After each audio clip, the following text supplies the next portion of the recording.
The winds howled, carrying the weight of silent regrets and burden. Li Mushu stood still, an unyielding statue of stoic sorrow, while Li Xiaoran struggled against the invisible chains of fate, helpless in his grief. The bloodied figure of Li Tiangang lay motionless beneath him, a testament to their shared loss. In the deep silence, Li Xiaoran's heart trembled. His brother, his protector, was gone. Years of endless waiting, of sacrifices and hope, were for naught. But as Li Tiangang's lifeless body shuddered with life once more, it became clear, even in the face of unthinkable sorrow, the legacy of the true dragon could not be extinguished. With every fiber of his being, Li Tiangang forced himself to rise responsibility, fate, and the weight of the Li family's bloodline pushing him onward. Amidst the chaos of lost hope, there was still a path to walk, a legacy to uphold, and a brother to find. Li Tiangang staggered as he rose to his feet, his body trembling, but with a deep breath, he summoned his true energy to heal his wounds. Determined, he clenched his teeth. I will bring Hao back and pass on the true dragon legacy, the prosperous era father dreamed of. I, Li Tiangang, have failed him. It is only Hao who can fulfill it. His words hung in the air, yet Li Xiaoran remained unmoved, his gaze fixed on the horizon, indifferent. Li Mushu, his expression unchanged, coldly observed. The fourth one is out. This is the perfect time to strike against the demon forces. Will you lead the charge? Li Tiangang met his gaze, a hint of mockery in his voice. It won't matter. With the fifth brother leading, 2 princes, and you in the shadows, my presence is unnecessary. Father was right. If I could bend the rules for Qingqing before, I can do the same for Hao. I'm his father. What harm is there in breaking the rules for him once? Li Mushu's eyes narrowed, his gaze colder. If you had thought this way from the start, we wouldn't be in this mess. The words hit Li Tiangang like a blow, and he murmured, Second uncle, I was reckless, and hurt Hao, and you too. Please, give me a chance to make things right. The pain in Li Mushu's eyes was palpable, his gaze shifting to him with sorrow. Your father died here. Can you truly make amends for that? The question echoed, and Li Tiangang froze. How could one make amends for death? How could a broken heart ever heal? As Li Tiangang stood there, his body trembled, not from the countless battles fought in northern Yan, but from an unfamiliar fear. For the first time, he wondered if the damage he had caused could be undone. Yet, he couldn't accept that thought. His son, Hao, would surely forgive him. After all, hadn't his own father punished him for his wrongdoings, but never held any grudges? This is the way of father and son, he murmured. He will forgive me. But Li Mushu's words pierced through his thoughts. Your brother punished you because he cared, because he had high hopes for you. But what about Hao? Was he at fault when he was poisoned? Have you truly understood him, or even known what he loves, or where he enjoys walking in the city? His sorrowful eyes shone as he spoke. Do you even know how heavy the burden you've placed on him is? The choice your father made, naming the 9th as the true dragon, it broke him. He couldn't sleep for months, burdened by the thought of his son carrying such a weight. Li Tiangang was stunned. Had his father truly been so troubled? If he had truly loved Hao, why would he have left? The child remembers even the smallest acts of kindness deep within his heart. He has seen through you long ago, far more perceptive than you ever imagined. While you treat him like a child, this boy far outshines others with his brilliance. I've treated him like an old friend. How could you overlook him and treat him with such stubbornness? Hearing Li Mushu's words, Li Tiangang's heart trembled, feeling an indescribable sensation welling up inside, as though a fearful hand was clutching his heart. Had this been before, he might have thought Li Mushu was biased, but after all that had happened after saving Liangzhou, after seeing Hao Xian's banner rising everywhere, and hearing the young man's name whispered in awe by the Demonchi's reputation now rivaled that of seasoned generals who had fought for years, maybe even surpassing them. At only 15, he'd achieved so much, overshadowing even Li Tiangang's proudest younger brother. Now, even his father, who had fallen in battle, favored the child to the point of wanting to pass on his power, determined to bring Li Hao back. This revelation struck him suddenly, tearing away the prejudice that had clouded his mind, leaving him with a new understanding. He had been too focused on strengthening the child's abilities, neglecting the child's feelings. I must find him, Li Tiangang said, clenching his fists, his eyes brimming with a red hue. He will forgive me. After all, we are father and son. He won't hold a grudge forever. If he truly held a grudge, there might still be a chance to make amends, Li Mushu replied, his eyes sorrowful. But I fear that the child no longer even harbors resentment toward you. You never truly understood his departure. But did you know? He waited alone in that courtyard for 14 long years. What was he waiting for? How many dangers did he face, nearly losing his life when he stepped out of the Li family? We knew nothing about that. Yet, in just 1 year, he reached such heights in his cultivation. The weight of life and death, the struggle of those moments, led to his rapid transformation. Do you take life and death so lightly? The question lingered, a sharp reminder of the intense emotions coursing through one's heart when everything is on the line. Can you fathom the desperation when faced with such a fate? Only then will you understand that you have truly lost him. The thunderous realization struck him like a bolt of lightning had he really lost that child. His body froze, breath catching as the truth seeped in. No, this cannot be. He can't truly be gone. I'll bring him back, he cried, fury and sorrow mixing as he rushed forward. But Li Mushu stepped in, blocking his path. How will you bring him back? By force? The words were cold, but laced with a painful truth. I didn't speak of it before, while his spirit still lingered, for I didn't want his final moments filled with despair. But I know that child's nature. There's no chance left. His cry was desperate, eyes burning with unshaken resolve. No, that's not true! Tears fell as he screamed, his voice hoarse with emotion. We are father and son. Father and son? The words cut deeper. The bond between you was too shallow, shattered by that slap. Do you even know why he waited for you to confront her? It was because he believed you would stand by him, the same way you once risked everything to strike down the great demon. He held on to that, hoping it meant something. Li Tiangang stood there, stunned, as the weight of Li Mushu's words sank in. The warmth that once connected him with Hauer had been erased with a single slap, leaving nothing but the cold emptiness of regret. Li Mushu's sorrowful gaze pierced through him, revealing the truth Hauer had long since moved on. The bond between them had shattered, not from the bloodshed of a demon, but from a father's indifference. As the words, "the most hurtful thing," echoed in his mind, Li Tiangang's heart throbbed with pain. His mistakes were clear now. His pride, his distance, and his refusal to see Hauer's heart. Desperation filled his eyes, and with trembling voice, he asked for redemption. But all Li Mushu could offer was silence. A painful reminder that the greatest suffering is not in not being able to do something, but in knowing you could, yet refusing to act. The passage you provided matches the tone, themes, and style of Volume 20. The Forgotten Temple of Heaven and Stone from the Li Hao series as summarized in the uploaded document. Here's how it connects. Divine versus physical trial. Li Hao, enduring the Tao domain with only his body, reflects the spiritual meets physical challenge highlighted in the temple trial, body refinement. His physique reaching 9-caste divine soldier level aligns with the volume's emphasis on transformation beyond conventional cultivation path. Temple conflict. The fight with the candle flame god and phrases like power of heaven and earth suggest this is one of the 5 sealed altars, or possibly connected to guardian of the first flame. Spiritual allegory. Li Hao's action of enduring pain yet showing no suffering paired with divine will mirrors the introspective and symbolic storytelling style noted in the volume's recommended writing technique. Likely chapter. Based on the content, this scene may fall within Guardian of the First Flame, since fire, divine, endurance, and the candle flame god are central here. Or possibly just before the pen that cuts fate, as Li Hao's actions show him rejecting external support and relying on inner will and body, foreshadowing a deeper fate confrontation. Would you like me to help rewrite this scene to better match the poetic and symbolic narrative style described for this volume? As Li Tiangang was about to leave, Li Xiaoran's voice broke the silence. I will accompany you. Li Tiangang froze, his emotions swelling again. With a deep bow, he replied, Thank you, fourth uncle. It is enough for me to go alone.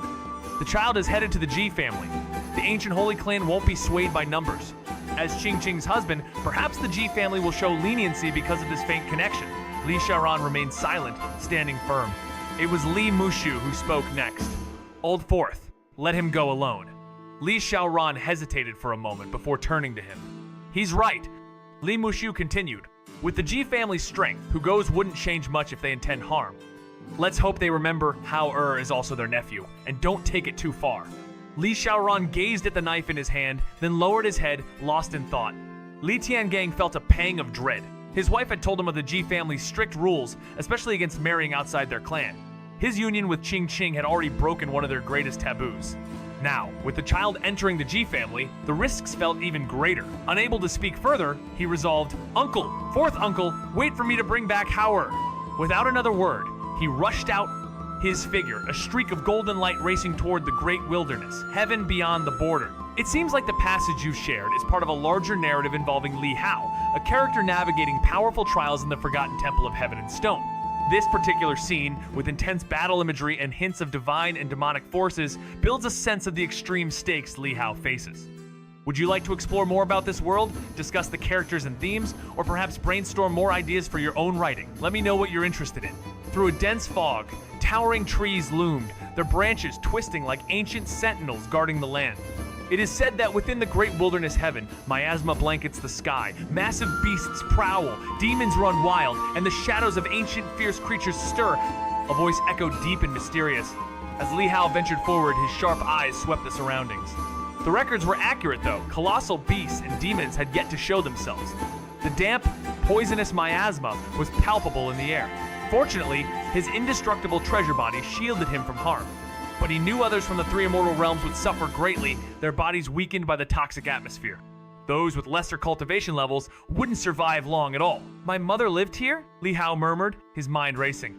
He turned to the elderly Ji family member hidden beneath his robes, seeking answers. Is there really a tribe of humans here? The old man corrected him immediately. Not human saintly tribes. With respect in his voice, he continued, we are descendants of the ancient Holy Clan. While we are born from the human race, our bloodline carries the strength of the ancient sages.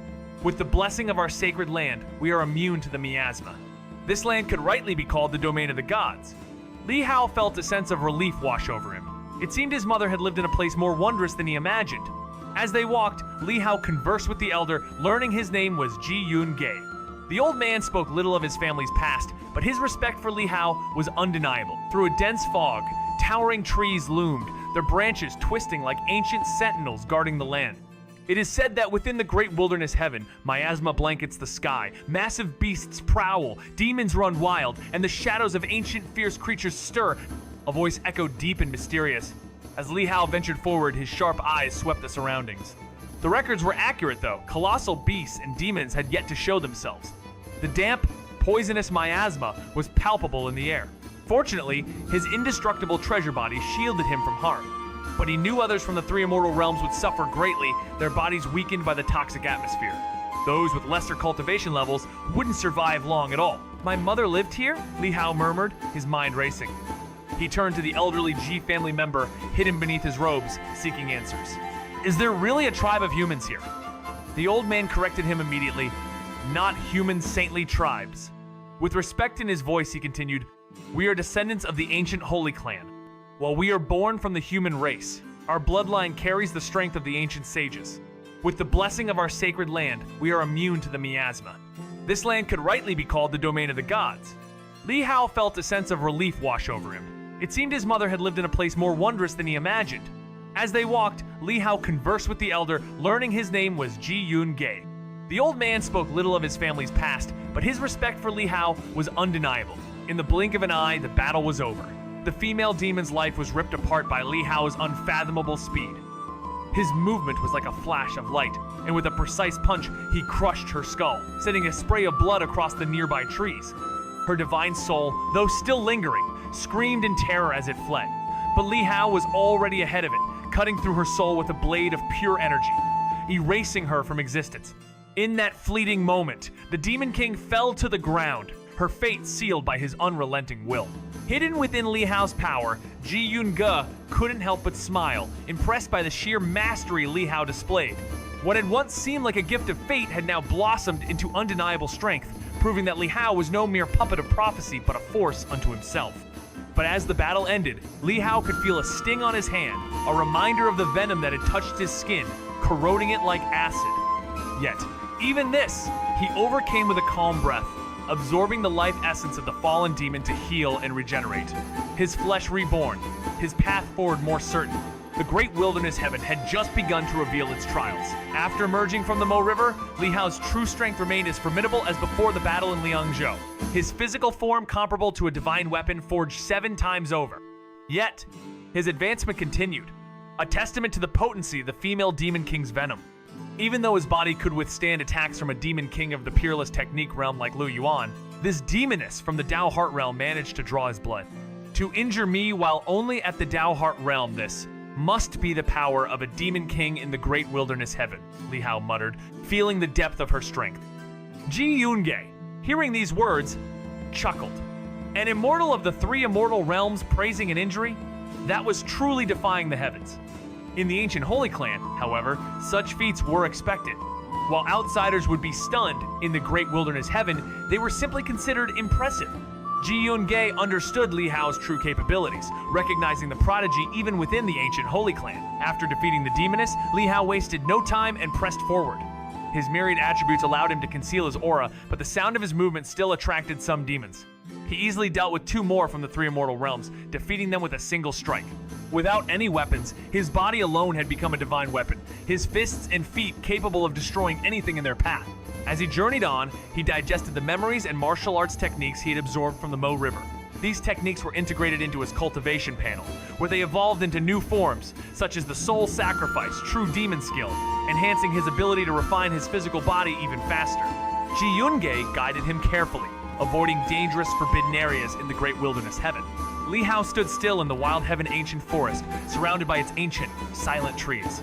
The night air, cool and heavy, carried the distant whisper of the wind through the dense leaves. As the moonlight filtered softly through the branches, he rested against the sturdy trunk of a tree, using a blade of grass to play a quiet, soulful tune. His fingers delicately shaped the grass into a harmonica, the sweet melody swirling into the night, filling the empty space around him. The fire by his side, stubborn against the dampness, flickered faintly, its warmth fighting to stay alive. Despite the challenges ahead, his mind remained focused, not on the dangers of the forest or the powerful forces that resided within it, but on the journey that lay before him to return Ji Yun-ge to his family and, perhaps, find some peace by knowing the safety of his mother. His gaze softened, lost in thought as he played, the music carrying his feelings of longing through the stillness. Meanwhile, Ji Yun-ge stood at a distance, hands clasped behind him, his eyes turned toward the distant stars. The melody, a soft and melancholic tune, deepened his own feelings of yearning. With a quiet sigh, he finally spoke, asking, "What is the name of this tune?" Li Hao, lost in the rhythm of his music, responded, "Moonlight." In the shrouded realm where time folds and spirits whisper beneath crumbling skies, Ji Yun-ge's voice cuts through the silence. "You said you didn't want to go back? Yet your music aches for home." Li Hao lifts a blade of grass from his lips, gaze distant. Longing and returning are not the same. "I miss my friends." Ji Yun-ge narrows his eyes, curiosity piqued. Were they powerful? A smile, light as mist, spreads across Li Hao's face. Some could fish, some laughed more than they spoke. They live freely, that's rare. The winds stir ancient dust as Ji Yun-ge probes deeper. In a place like the Mo River, how could you still seek joy? Don't you fear death? But Li Hao's voice holds calm truth. To abandon life out of fear is to surrender before the battle. We cultivate to live, not to forget how to live. The temple's light pulses faintly as Ji Yun-ge counters. Without power, despair is all that awaits against true darkness. Li Hao's chuckle is soft, like ink settling into parchment. And those with power? Many never had the chance to savor life. Even you, your cultivation is vast, yet here you are. Ji Yun-ge stiffens, the silence between them heavy with unspoken truths, as if the very stones remember. It looks like you've uploaded a document titled TOC22.txt with a plot summary and detailed table of contents for volume 20 of a series called Li Hao. It appears to describe a mystical adventure where Li Hao faces trials in an ancient temple, dealing with themes of fate, divine energy, and spiritual challenges. Is there something specific you'd like to do with this file? Or would you like further analysis or help with anything related to its contents? His physical prowess had now reached a terrifying level, comparable to an 8th caste divine weapon. But within the Mo River, his body was nearly as powerful as a 9th caste, struggling only in the Taiping Dao domain. Yet, each step took him closer to his true potential. Without divine medicines to rely on, he could only depend on his cultivation techniques, but they were just as effective, albeit slower. As he ventured into the crimson-hued redwood corpse ridge, an eerie sensation filled the air. The red mist sapped his strength, almost like a miasma, though it was far more dangerous, weakening his body and threatening to age or even kill him if he lingered too long. Ji Yun-ge warned that the Dao domain here was the lingering essence of a fallen seeker, capable of draining chi and blood, but for someone like him, it wouldn't be lethal. Deep within, a crimson blood demon Vine King waited, its roots bound to the Dao Seeker's skeleton.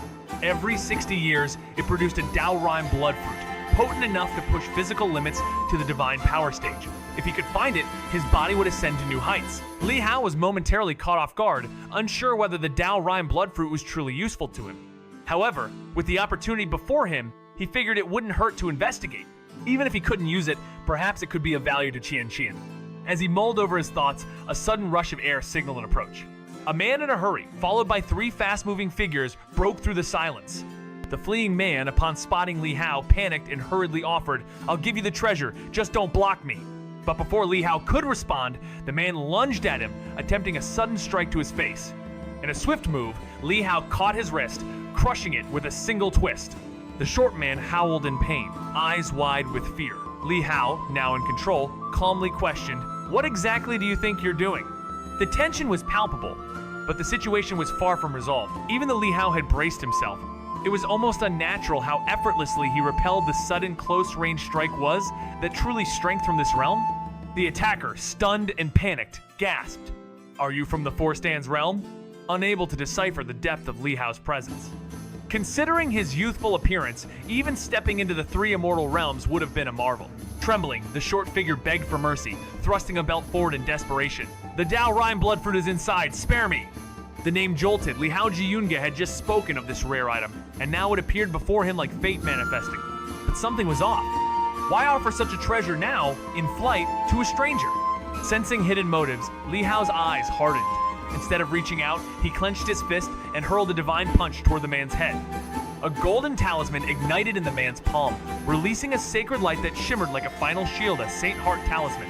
Yet in that flicker of brilliance, Li Hao activated Flying Phase, extending his strike-like ink leaping across untouched parchment, slicing through the illusion of mercy with the clarity of chosen fate. The fist was already swinging when the overwhelming destructive force collided with the opponent's head, bursting it apart like a fruit. The short man's mouth hung slightly open, his final moments consumed by confusion, unable to comprehend his fate. His body ceased to function, and from the top of his skull, a divine soul tried to escape, but it was too late. The sword Qi, empowered with the hidden bow attribute, was already waiting. As the divine soul attempted to flee, it was immediately struck, splitting in 2 and then exploding into fragments like a porcupine's quills. This man, merely from the 3 immortal realms, stood no chance against Li Hao's might. In the blink of an eye, both his body and soul were eradicated, leaving only his activated Saint Heart talisman burning on his headless body. The talisman would eventually burn out, leaving nothing but a lifeless shell. 3 figures appeared, chasing after Li Hao. Seeing the short man's swift demise, they were stunned and quickly surrounded him. The leader, eyes still full of anger, scoffed, claiming the man's death was too easy, despite him being a threat to the Dao Rhyme bloodfruit. "Hand over his body or suffer the consequences," the youth demanded. The more he studied Li Hao, the more he noticed something strange. This young man didn't appear to be from the Great Wilderness Heaven, yet his cultivation level was beyond comprehension. How could someone from the lower realms possess such power? With a sudden thud, the elder launched a swift, powerful strike, his form crackling with a Dao Rhyme that made his attack unavoidable. A master from the Four Stands realm, his deep cultivation techniques made the move lightning fast. Li Hao, however, didn't dodge. The impact sent a shudder through his body, a sharp pain flaring in his back. Yet he stood firm, his indestructible treasure body rapidly healing the wound. The elder's eyes widened in disbelief, realizing that this young man, unprotected by any treasure, had taken the blow head-on. The youth and the middle-aged man both froze, their expressions shifting. Cold as ice, Li Hao moved with unnatural speed, his control over the environment suspending the headless body in the air. In a blink, he was upon the youth, who raised his sword in a desperate counterattack. The blade, a divine weapon of exceptional quality, shattered against Li Hao's fist, cutting deep and drawing blood. But the force of the blow sent the youth flying, revealing the true power of the treasure beneath his golden robesa, divine armor impervious to nearly all forces. The dark Xuanwu phantom appeared in defense, but even it couldn't stop the devastating punch. Li Hao's attack left the youth reeling, his power waning. Li Hao, with the divine light flashing in his eyes, pursued relentlessly, his footsteps growing faster. The middle-aged man, furious and enraged, brandished a primitive spear, aiming a savage thrust at Li Hao, but the latter sidestepped the attack effortlessly, using his heaven and earth traceless skill to move with lightning speed, closing in on the youth before unleashing a powerful punch. The young man, his blood boiling and fear creeping in, fought back fiercely, his powerful form seeming unstoppable, even with his divine armor. Despite this, Li Hao revealed his true strength, drawing on his 3 immortal realms cultivation. As the battle unfolded, the youth's arrogance crumbled in the face of Li Hao's overwhelming power, his sword missing its mark as Li Hao's supreme body rendered him untouchable. The devastating blow from Li Hao shattered the young man's defenses, crushing his chest and sending him flying in a painful arc, blood spilling as his body was hurled backward, defeated and broken. Thanks for sharing the file. Here's a summary of the contents from your file toc22.txt, specifically for volumes 211.220 of The Path of Tao Manhua.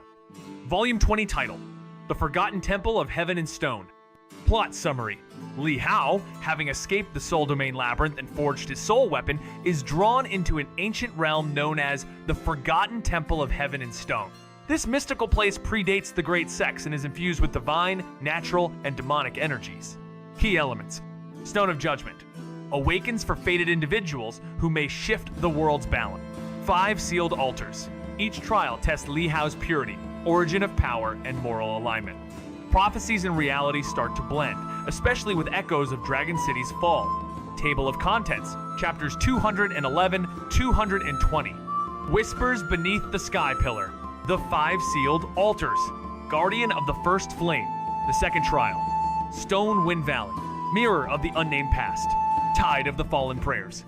The Pen That Cuts Fate. Echoes of the Dragon City Collapse. The Stone of Judgment Stirs. Inheritance or Rejection. Visual and artistic suggestions. Style. Celestial, Xianxia plus Manhwa. Imagery. Floating ruins, runic lit temples, divine sky elements, mist-laced spiritual energy. Focus. Li Hao climbing ethereal steps with his golden brush. Stone of Judgment glowing and reacting. Illusion battles against past selves and regrets. Writing style recommendations. Blend mystical, introspective, and poetic narration. Time is nonlinear roost looping and recursive metaphor. Let nature speak, for example, the mist whispered truths. Replace aggressive terms with spiritual, philosophical phrases for YouTube's safe content. Zeroed. Character development. Li Hao. Mental age. Spiritually maturing, approximately 1820. Soul weapon. Can now record destinies. Challenge. Inherited destiny versus chosen path. Appearance. Divine aura. Script flowing from his hands. Symbolism. Ink merging with veins shows sacrifice and destiny integration. If you'd like help turning this into formatted chapters, script writing, or AI-generated illustrations based on these descriptions, let me know. The old guardians arrived. Dread etched across their face show. Could the young heir, clad in divine armor, still be this gravely wounded? But Li Hao stood unfazed, raising his hand as sword energy flooded the void, drawing on the heaven and earth vein to summon a storm of sword chi. From that, chaos rose 2 colossal sword dragons, roaring as they surged toward the men. Panic flashed in their eyes, defenses hastily summoned. Yet the elder, consumed by fury at seeing his young master near death, roared to halt Li Hao's strike, activating his own divine armor. A shimmering sword phantom swirled to shield him, deflecting the violent tide, but even so, countless threads of sword chi pierced through, one striking deep into his core. He froze, seized by a force dragging him toward the abyss, his strength evaporating as if time itself had turned against him. Terrified, he reached for his life-reversing power, a trump card meant to protect the young heir but now spent on his own fading soul. In a burst of desperate energy, his divine soul tore free and fled into the distance, vanishing like ink scattered by a celestial wind. Perhaps because of the influence of reversing fate, the elder's mind was now filled only with an overwhelming fear of death, causing him to forget the young master. The sword chi chased after him but missed, allowing the elder to escape. Li Hao frowned slightly but didn't pursue. With his current strength, he was still not able to contend with destiny. He turned his attention back to the young man, throwing punch after punch. The young man wielded his sword to defend, exploding with a tremendous aura, but Li Hao disrupted it with 2 punches, and all the rest landed upon the young man's body, his head. I am from thee. Soon, the young man's body was battered into a bloody mess, his flesh unrecognizable, and his divine soul, trapped in his body by Li Hao, was pulverized along with it. Before his death, the young man couldn't even utter a complete sentence, and this talent from the ancient Holy Clan fell. Surrounded by the sword dragons, the middle-aged man watched this scene with utmost dread. Although their young master was only one of many in the Qin family, and his talent was not at the pinnacle, only above average, he should not have been killed so easily. Moreover, the one who killed the young master was just a youth. Could it be that he was a top prodigy from another ancient Holy Clan? You are doomed! The middle-aged man was terrified, his eyes revealing a color of fear. He couldn't imagine the fury of the young master's older brother if he found out that his younger brother, who had chased after the Dao Rhyme blood fruit, was killed here! And as their protectors, they would be even harder pressed to escape blame.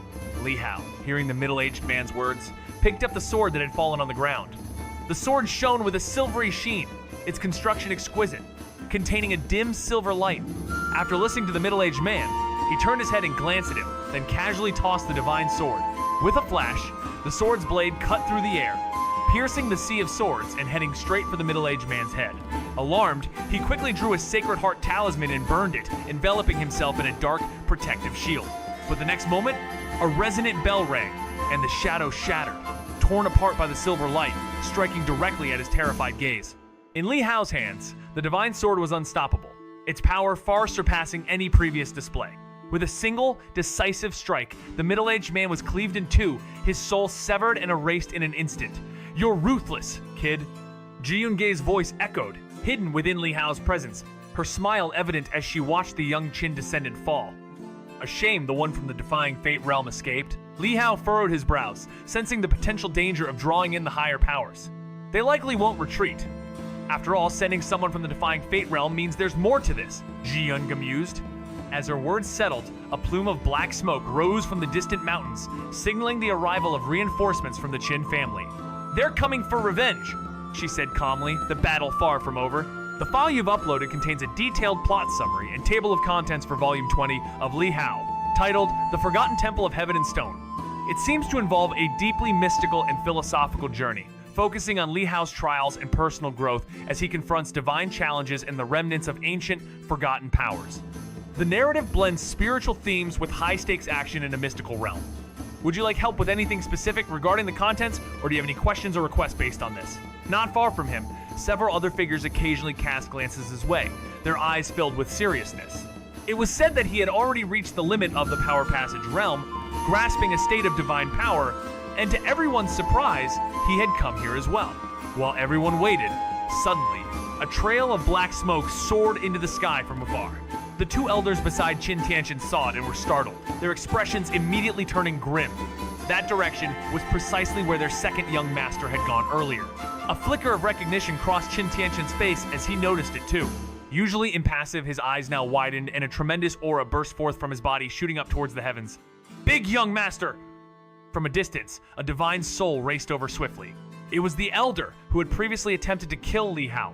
He saw Qin Tianxin, who had just leaped into the air and hurriedly said, "Young master, someone is trying to steal the Daorime blood fruit and wants to kill the young master." "Who?" Upon hearing this, Qin Tianxin's pupils constricted. He had come here precisely to protect his brother and help him acquire the Daorime blood fruit. Now someone dared to kill his brother? All those who had come to compete were already here, none had left. Seeing that only the divine soul was left of the old servant in front of him, his face changed, and he asked, "Where is Tianyu?" I only managed to escape by using my Defying Fate ability." The old servant suddenly became somewhat incoherent, his heart filled with nervous fear. Seeing this, Qin Tianxin's eyes suddenly shot out lightning like divine light. "You mean to say you abandoned my brother and escaped alone? Quick, great young master, please hurry and save him," the old servant exclaimed, his voice filled with urgency. The young master, caught in the Daoheart realm, was unlikely to escape danger. The servant hoped they could still make it in time. Qin Tianxin's face twisted in anger, but there was no time for petty frustration. He spun around, ready to pursue, when a figure in the distance caught his eye. A young man, in a golden-threaded robe, carrying a shimmering silver sword exactly like his brother's, but the figure was unfamiliar. It was Li Hao, who, after fleeing the battle at Liangzhou, had donned the robes of a fallen warrior as a disguise, leaving behind his ruined divine armor. As he neared, Li Hao sized up the area and observed the numerous figures scattered on mountaintops. His gaze fell upon the pleading old man, who was likely asking for the youth's help. Realizing the situation, he instinctively knew who the youth was. Qin Tianxin, seeing his brother's clothes and sword on Li Hao, felt his heart surge with rage, his icy demeanor breaking into fury. "Who are you?" he demanded, his voice trembling with emotion as two elders quickly rushed to his side. In the great wilderness heaven, rumors swirled about the existence of an ancient divine clan, sparking a stir among all present. Their eyes widened, and their minds raced. Was it truly possible? Qin Tianxin, normally unwavering, was struck with a rare moment of doubt. His ancestors had spoken of holy clans linked to ancient sages, their bloodlines intertwined with the divine. But now, here was a young man claiming to be from a divine clan. Could he truly be a descendant of gods? But gods, were they even real anymore? A conversation stirred, the air heavy with questions, yet no answers in sight. Suddenly, two elders from the Qin family stepped forward, their voices a mix of suspicion and challenge. If you're truly from a divine clan, why steal from us? Why take our treasures? Li Hao stood, unmoved, exuding a chilling confidence. He offended me, Li Hao declared, his voice a quiet thunder. The elders pressed on, but their words were drowned in the whirlwind of tension. With a swift motion, Qin Tianqian launched his attack, driven by vengeance rather than questions. His palm cut through the air, aiming to crush the arrogance of this mysterious youth.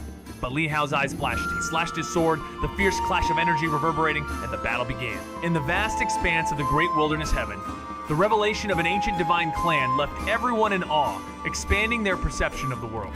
Qin Tianqian, stunned by this claim, was thrown into confusion. His elders had never spoken of such a clan, only mentioning the ancient holy clans, whose lineage traced back to ancient sages. Could this young man truly be a descendant of gods? But where were the gods in this world? They had never even heard of such a thing. Tensions escalated as two elders from the Qin family, unconvinced by Li Hao's intimidating presence, confronted him. With fiery words and suspicion, they demanded answers, questioning his motives for stealing their clan's treasures.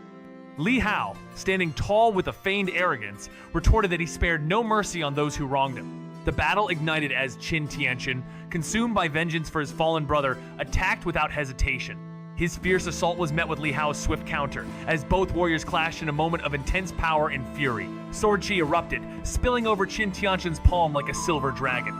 His palm, as smooth as glazed gemstone, met the sword light without resistance, its edge seeming to slide off as though it had encountered an immovable force. In a split second, Qin's palm shot forward, aiming for Li Hao's face. But Li Hao was ready. His eyes burned with anger as he unleashed the full might of his painting, summoning a terrifying aura. The force of his attack was overwhelming, like the roar of a tiger and the rise of a dragon from the depths of the sea. The tiger press and the blood sea fierce Jiao painting combined, a shocking power that forced Qin Tianqian to hesitate. Taking advantage of the moment, Li Hao retaliated with a punch, striking Qin's palm with an explosion of force that sent them both flying hundreds of meters apart. The combat was brief but fierce, each warrior feeling the other's strength. Is that the Qin family's peerless technique? A movement that fast? Teleportation? The onlookers murmured in awe, witnessing Qin Tianqian's afterimage, still vivid as if it had a life of its own. But then, Li Hao's strike brought the illusion to an end. Qin's palm throbbed from the impact, a numbness creeping in. He narrowed his eyes, realizing the youth before him was more formidable than he had anticipated, confirming the old servant's fate had not been a fluke. In a realm where power and fate collide, Li Hao faces the overwhelming might of his opponent, Qin Tianqian, whose movement techniques defy the very laws of space and time. As they clash in a battle of wills, Qin's afterimages overwhelm the air, each sword swing echoing with deadly precision. But Li Hao, his focus unwavering, counters with an advanced technique, evading the storm of swords and locking onto his true opponent. The tension is palpable as the battle shifts, the heavens themselves seemingly trembling beneath the force of their confrontation. With a flash of his blade, Li Hao unleashes the Reincarnation sword skill, shaking the very fabric of reality, pushing his limits and revealing the true depth of his cultivation.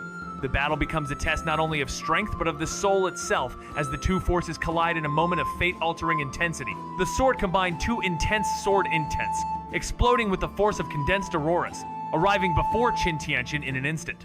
His pupils narrowed in shock as he had never anticipated that Li Hao could see through his true form. Fueled by rage, Qin Tianqian swung his sword with fury. In a flash, the frosty sword chi erupted, scattering like a vortex, the remaining force shredding his treasure garment. His many phantoms vanished in an instant, their attacks completely missing their mark. Before anyone could react, Li Hao had already pushed Qin Tianqian back with a single sword strike.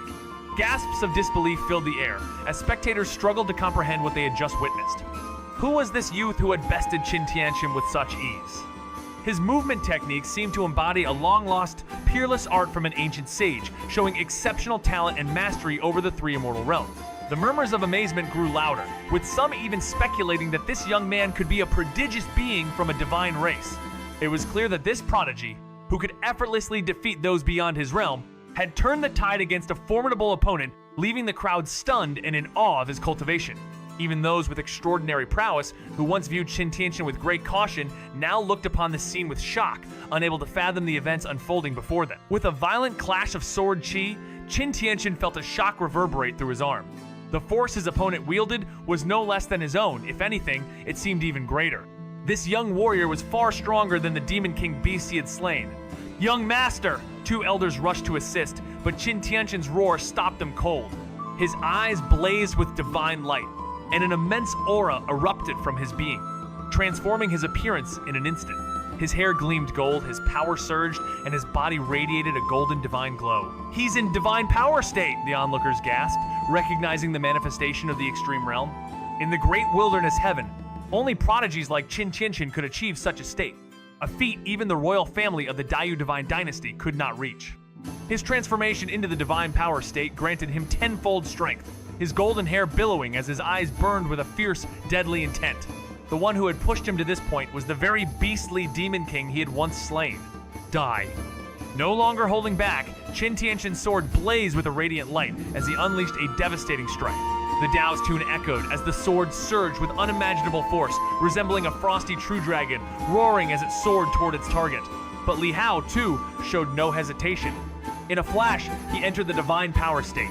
His strength soared tenfold, and his chi force surged with unmatched vigor. Word! Spectators watched in awe as Qin Tianqian radiated divine light, but when Li Hao transformed into the figure of a young deity, the crowd exploded in astonishment. The young man had reached the power limit realm. Qin Tianqian couldn't help but feel a flicker of shock. Reaching this level wasn't easy. He had spent countless years absorbing the finest heavenly treasures and refining his body to match the strength of an ancient beast. Most ordinary cultivation techniques could only push 1 to 1/10 of that power. Boom! Li Hao, now fully immersed in his divine power, struck with overwhelming speed. His sword shattered Qin Tianqian's attack before he rapidly closed the distance, appearing right in front of his opponent with a swift, untraceable movement. A thunderous roar echoes as the half-step invincible fist strikes, sending shockwaves through the air, crushing his opponent's face and sending him plummeting to the bottom of the mountain, leaving a massive crater in his wake. Li Hao doesn't hesitate. He plunges downward, relentlessly pursuing his adversary. Don't harm the young master. The two elders, their faces pale with fury, rush to intercept him, unleashing their formidable peerless techniques. Though they are in the ultimate study realm, bound by duty to protect Qin Tianqian, the threat remains. Even though the young master has grown in strength, rivaling those in the ultimate study realm, he still faces danger in this volatile land. Li Hao, however, is undeterred. Drawing power from the very veins of the earth, he exhales a breath of immortal chi, which swells into a torrent of force, matching his sword's deadly arc sword extreme spring and autumn. His sword intent, tearing through the air like the shifting seasons, aims to dismantle the two elders, but they counter with equal ferocity. Their peerless techniques clash with his sword, shaking the very air, but even they are forced into a brief retreat. As Li Hao pushes forward, the elders, now desperate, unleash their most potent techniques, combining them with their martial arts in perfect harmony techniques only they can truly control. The fight escalates, the air crackling with energy as the forces collide. The spectators below, their voices stolen by the sheer intensity, can only watch in stunned silence. Who was this youth? Barely a teenager, he was fighting 1 against 2 in the ultimate study realm, and he was fiercely relentless. Bang. On the ground, Qin Tianqian burst from the dust, his golden hair disheveled. Though in a state of divine power, glowing bright as a deity, he still looked disheveled. He roared as he charged full speed at Li Hao, and the 4 of them suddenly engaged in a chaotic battle. Clang! Qin Tianqian used the 3000 movement technique as fast as a thunderclap, taking advantage of the moment Li Hao's momentum waned, and struck his back with a sword. But the bisecting he had imagined did not happen. His brother's treasure garment had been torn in the battle, revealing Li Hao's red-gold body. The sword light struck, but only left a shallow blood mark. What? Even with Qin Tianqian's temperament, he couldn't help but be briefly stunned. Clearly, this scene far exceeded his expectations, astonishing him. His sword was a peak 9-cast divine weapon, yet it only inflicted a superficial wound on Li Hao? Li Hao felt pain on his back, his eyes turning cold. Ever since his body became comparable to an 8-cast divine weapon, he had seldom been injured. Keep in mind, even during the 7-cast, when the ultimate study realm's Lu Yuan used his unique technique, the Limitless Thunder Dao, he could only blast open Li Hao's skin. Now, at 8-cast, it was very difficult for someone in the ultimate study realm to hurt him. The battle intensified as Li Hao clashed with the two elders. Their strikes barely scraped him, but the true threat emerged when one of them wielded a 9-cast divine soldier weapon. Though Li Hao's 8-cast divine power protected him, the strike could have torn his flesh apart without it. His focus shifted, no longer distracted by the elders, as he propelled himself toward Qin Tianqian.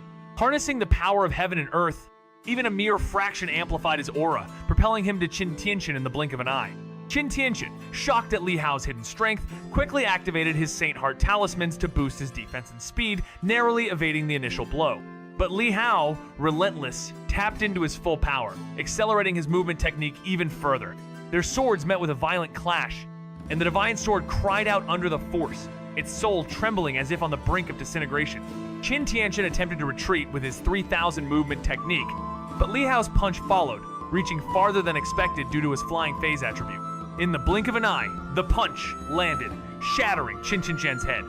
Blood sprayed in a golden red arc, and silence fell over the crowd below the cliff as they witnessed this shocking turn of events. Amidst the chaos, a young figure clad in torn armor and wielding a silver sword stood defiant, facing two cultivators from the Peerless Technique realm. His body, battered with wounds, healed instantly, showcasing a miraculous regeneration. The Saint Heart charm, blocking the strike meant for Qin Tianxin, could only withstand the force of a mere Dao Heart realm attack. Li Hao's overwhelming power shattered it, exceeding its limits. As the elders of the Qin family rushed to protect their master, unleashing their secret techniques, the atmosphere thickened with impending doom. Li Hao's aura surged, unleashing a furious wave of swords, striking relentlessly. Even with his head severed, Qin Tianxin's body, resilient as ever, began to heal under divine energy, shrinking away from his divine soul, knowing that Li Hao was prepared for mutual destruction. In a final, desperate act, Qin Tianxin unleashed the power of defying fate. The forces collided violently, sending Li Hao crashing into the ground. But from the shattered earth, he rose again, glowing with divine flame, unyielding. His body was marked with red gold divine blood, staining his tattered treasure garment. Yet his wounds had already healed. What a monstrous form! The crowd was in awe, considering him nothing less than a weapon of the divine. Could even the greatest cultivators of the Peerless Technique realm not wound him significantly? His aura was that of the three immortal realms, yet his presence felt far beyond. A celestial scion from an ancient divine clan, perhaps? As they recalled the words spoken by Li Hao earlier, the realization hit them: the great wilderness. Heaven might hold secrets beyond their comprehension, where an ancient clan lay hidden. He's not dead? The two elders couldn't believe their eyes as Li Hao rose again, their previous strikes seemingly powerless. "Young master, run!" one elder urged, his voice filled with urgency. The other realized the situation had shifted drastically. Continuing the fight would be reckless, especially with the young master drained of energy. "If I, Qin Tianxin, don't defeat you, I'll no longer be human." Qin Tianxin's eyes burned with fury, his brother lost and one life already spent. His rage was contained, but deep inside, a promise to himself was sealed. Without hesitation, his divine soul enveloped the fallen body and fled into the distance, one elder covering their escape while the other charged forward. The elder's body surged with power, veins throbbing as his divine soul ignited, using the secret technique of his clan. His form blazed like a sun, radiating force in all directions. Li Hao, sensing the looming threat, hesitated, aware that this was the final, desperate counterattack of an elder from the ancient lineage. With resolve, he tapped into the heaven and earth vein, drawing upon a greater force, but pushing his body to its limits, risking rupture. The two clashed, a storm of divine energy, sword light, and thunder shaking the earth. After a fierce exchange, the elder, his strength waning, fell into decay as his soul burned out. Yet, he summoned one last surge of power, causing the ground to tremble. But it was futile. Li Hao's sword cleaved him in two, his flowing silver divine sword now chipped and battered, but still deadly. With cold precision, Li Hao extracted the essence of the elder's body, using it to refine his own power, erasing any trace of the elder's existence, ensuring no secrets of his cultivation were left behind. Li Hao's eyes scanned the crowd from the edge of the cliff, sending a chill down the spine of those watching from afar. His presence alone struck fear into the hearts of many, a young warrior who had just obliterated Qin Tianxin and his brother. Even the strongest of the Qin family couldn't bring him down.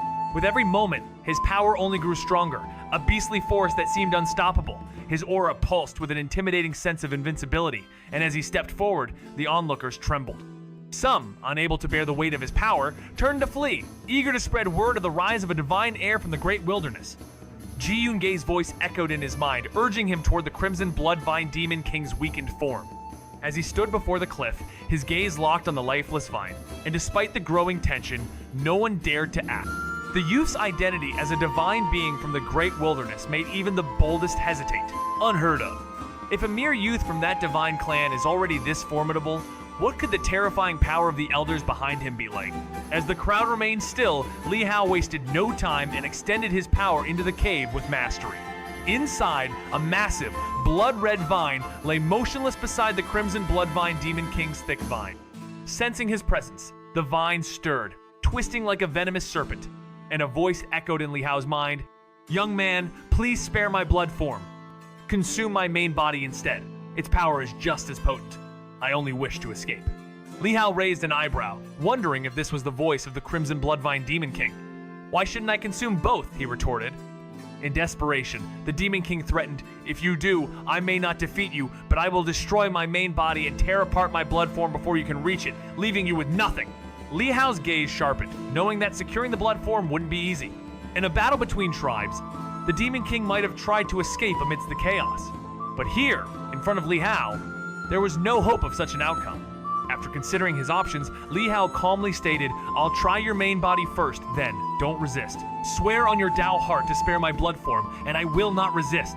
The Crimson Bloodvine Demon King murmured, careful with its words, "I have yet to condense a Tao heart," came the calm response. A moment of realization hit the Demon King. This youth before him was not even at the Tao realm yet, only at the three immortal realms. "Then, give your word based on martial arts." Li Hao's expression turned colder. "You're talking too much. You aren't in a position to make demands. If you prefer, we can fight. I'm not tired," he shot back. The Demon King hesitated.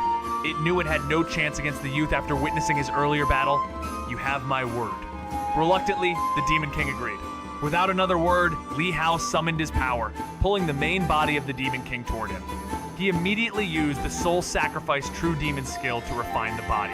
In a desperate bid for survival, the Demon King transferred its soul into its secondary blood form, its only hope being to break free from the Redwood Corpse Ridge's binding. Its primary body, nourished by the blood of a Tao Realm Seeker, was bound to the ridge, and only through rebirth could it hope to escape. The Crimson Bloodvine Demon King showed no resistance at all, its form utterly devoured by the youth. "Such brutality! He's consuming its very essence," whispered those watching from afar. The technique was strange. Was this truly the work of someone from a divine lineage, or was it more fitting to call him a demon? The observers felt a chill as the youth consumed the Demon King's essence, leaving no trace behind. As the last of the blood essence was absorbed, the youth, Li Hao, felt an overwhelming surge of power. His body burning with renewed vitality, his weariness vanishing completely. His physical form felt stronger, yet now was not the time to cultivate. His gaze shifted toward the cave. "I'm full, and now I leave," he said coldly. But the Demon King called out, surprised by the decision to let it go. "Wait!" it cried telepathically. Li Hao paused. "Changing your mind?" he asked. "Take me with you," the Demon King pleaded. Li Hao raised an eyebrow, looking around at the others. "Afraid of dying, are you?" he mused, before turning to leave. "You can follow me, but there will be an extra charge." "What's that supposed to mean?" "It means you'll need to give me something in return." The Crimson Bloodvine Demon King weakly muttered, its voice trembling. It recalled the terrifying sight of Li Hao devouring its main body. The youth was undeniably fierce, yet there was something in his demeanor, an unspoken compassion, that made the demon realize it had an opportunity. This fierce youth might actually be persuaded to stay. "Deal," Li Hao replied coolly. "Now hurry up and get out of the cave. The one before has escaped. Don't take too long. He's gone to get reinforcements." "Okay." With that, the demon shot out of the cave in a flash of crimson, its form twisting and contracting until it was reduced to a small, withered vine wrapped around Li Hao's arm. The glow faded, signaling its submission. The onlookers watched in awe, disbelief etched on their faces. "They didn't even fight and it's already submitted," one of them gasped. "Is this vine demon that quick to understand the situation?" another added. "It looks like they made a deal without a word," one whispered, piecing it together. "The demon's probably using the youth to escape." The Crimson Bloodvine Demon King, in the midst of fierce struggles, can't underestimate the youth before it. A force not easily shaken. A bitter taste accompanies Li Hao's actions as he swiftly moves, leaving pursuers behind, their plans to ambush him dashed by his speed. As the agreement with the Demon King unfolds, an odd transaction happens, but the moment carries a weight of unspoken understanding. Li Hao's body surges with power from the vine, but it's clear only a deeper, fuller devouring would bring the true strength.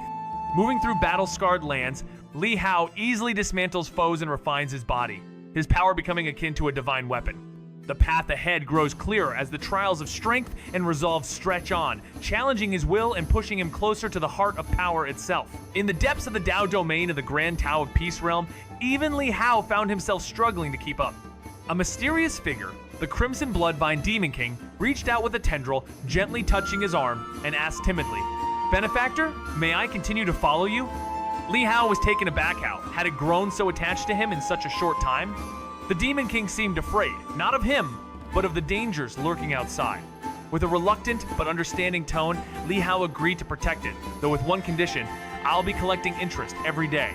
The Demon King hesitated but agreed without a second thought, and with a playful air, it mimicked a pinky promise. "Is it necessary to pinky promise to keep an agreement?" it asked, extending a vine to form a little finger. Li Hao, with a smirk, responded, "Sometimes, even a pinky swear doesn't hold true." The Demon King, confused, wondered aloud, "Do you think I'm treacherous just because I'm a demon?"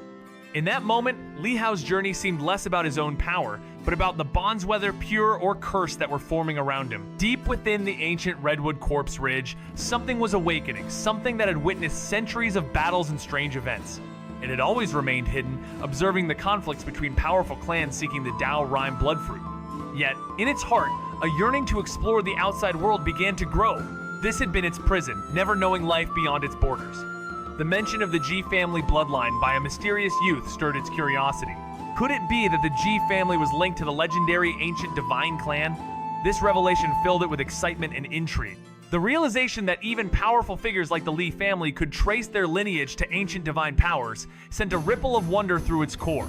Each conversation, each secret, unlocked pieces of a grander puzzle that could reshape the very understanding of power, destiny, and bloodlines. Would it finally break free from its eternal confinement? Ji Yun-gei's eyes narrowed, a knowing smile tugging at his lips as he recalled the farewell scene from before. At the time, it seemed strange, but he didn't pay it much attention. Now, it all made sense. His thoughts raced, and he couldn't help but acknowledge the bond between Li Hao and the Ji family, realizing the truth that had eluded him. Looking at Li Hao, Ji Yun-gei saw the same bloodline aura he had sensed earlier, but now it was clearer than ever. Li Hao truly was the child of the girl he'd once known. "Don't worry too much," Ji Yun-gei assured him. "Though our family forbids marrying outsiders, and those who break the law face terrible consequences, there are always exceptions. You, with your incredible talent, could find a place here in the Ji family, no doubt." Li Hao's expression shifted as the realization hit him. The woman from Northern Yan, the one who had challenged the Holy Palace and returned to the Ji family, was now imprisoned. Ji Yun-gei's voice softened, his gaze turning to Li Hao, his pride evident. "With your cultivation, you would stand out among our people. In my time, you would have been the brightest star." Li Hao, still so young, already stood at the pinnacle of the three immortal realms, a prodigy by any measure. With the divine power he had mastered in the great wilderness heaven, he was a force to be reckoned with, and Ji Yun-gei knew that his potential had yet to be fully realized. "Once we're in the Ji family's domain, I'll have something special for you as well." Li Hao's heart was heavy as he looked up at the wise figure before him. "Senior?" he asked, his voice low. "If a woman from the Ji family is imprisoned for marrying into another family, how can she be freed?" Ji Yun-gei's expression softened, a quiet sorrow filling his gaze. Li Hao was not interested in the gift he'd been offered, only concerned with his mother. The years had passed, yet his longing for her remained clear in his eyes. "Your mother, Ji Qingqing, is a high-ranking member of the Ji family. If she had come from a lower branch, she might have faced a much worse fate. But since she is of pure blood, she has only been imprisoned," Ji Yun-gei explained, the weight of his words settling between them. Li Hao felt the relief of knowing his mother's life was not forfeit, but the path to her freedom was far from easy. "To save her," Ji Yun-gei continued, "you must rise to the top of the Ji family's ranks. Once you prove yourself the greatest of talents, you'll gain the power to release her." As the words sunk in, Li Hao understood what was at stake. He had not come here to be entangled in the affairs of the Ji family, but his mother's plight had changed everything. With a heavy heart, he steeled himself for the trials ahead, determined to seek the answers and power needed to secure her freedom. Li Hao had journeyed across nearly half the expanse of Liangzhou, slaying fierce demon kings and ancient beasts along the way. His strength grew with every encounter, and his body, tempered by the blood of his enemies, became as mighty as the 9-caste divine soldier. With relentless determination, he ventured into the vast wilderness, a fierce force of nature that seemed unstoppable. Eventually, he arrived at the heart of the Ji family's territory, where dense forests, towering cliffs, and a majestic lake greeted him. Ji Yun-gae's voice quivered with excitement as he spoke of fulfilling a long-held desire. Li Hao, ever observant, scanned the area, searching for signs of life but finding none. "This is the place?" he asked, his voice cutting through the silence. Ji Yun-gae's ethereal form stood beside him, gazing into the distance, as though inhaling the familiar earthy scent of his ancestral home. Yet, without a body, he wasn't sure if he could truly feel it. "Ahead lies the barrier of our Ji family's sacred mountain. Only those with the Ji bloodline may enter. Others must pay respects first. Do you see over there?" He pointed toward a distant peak where ancient characters were carved. "Ancient Ji family." It was unmistakably their domain. "Thank you. My wish is fulfilled." Ji Yun-ji turned toward Li Hao, his gaze sincere and earnest, filled with gratitude. He had promised a gift for bringing him home, and now, he extended his hand, twisting the fabric of space. A black tether formed, radiating the ominous aura of the Mo River. As it cracked open, two monstrous figures tumbled out, serpentine and lion-like, one with red fur, the other silver. Li Hao's expression shifted in alarm, recognizing their presence. Candle Flame God!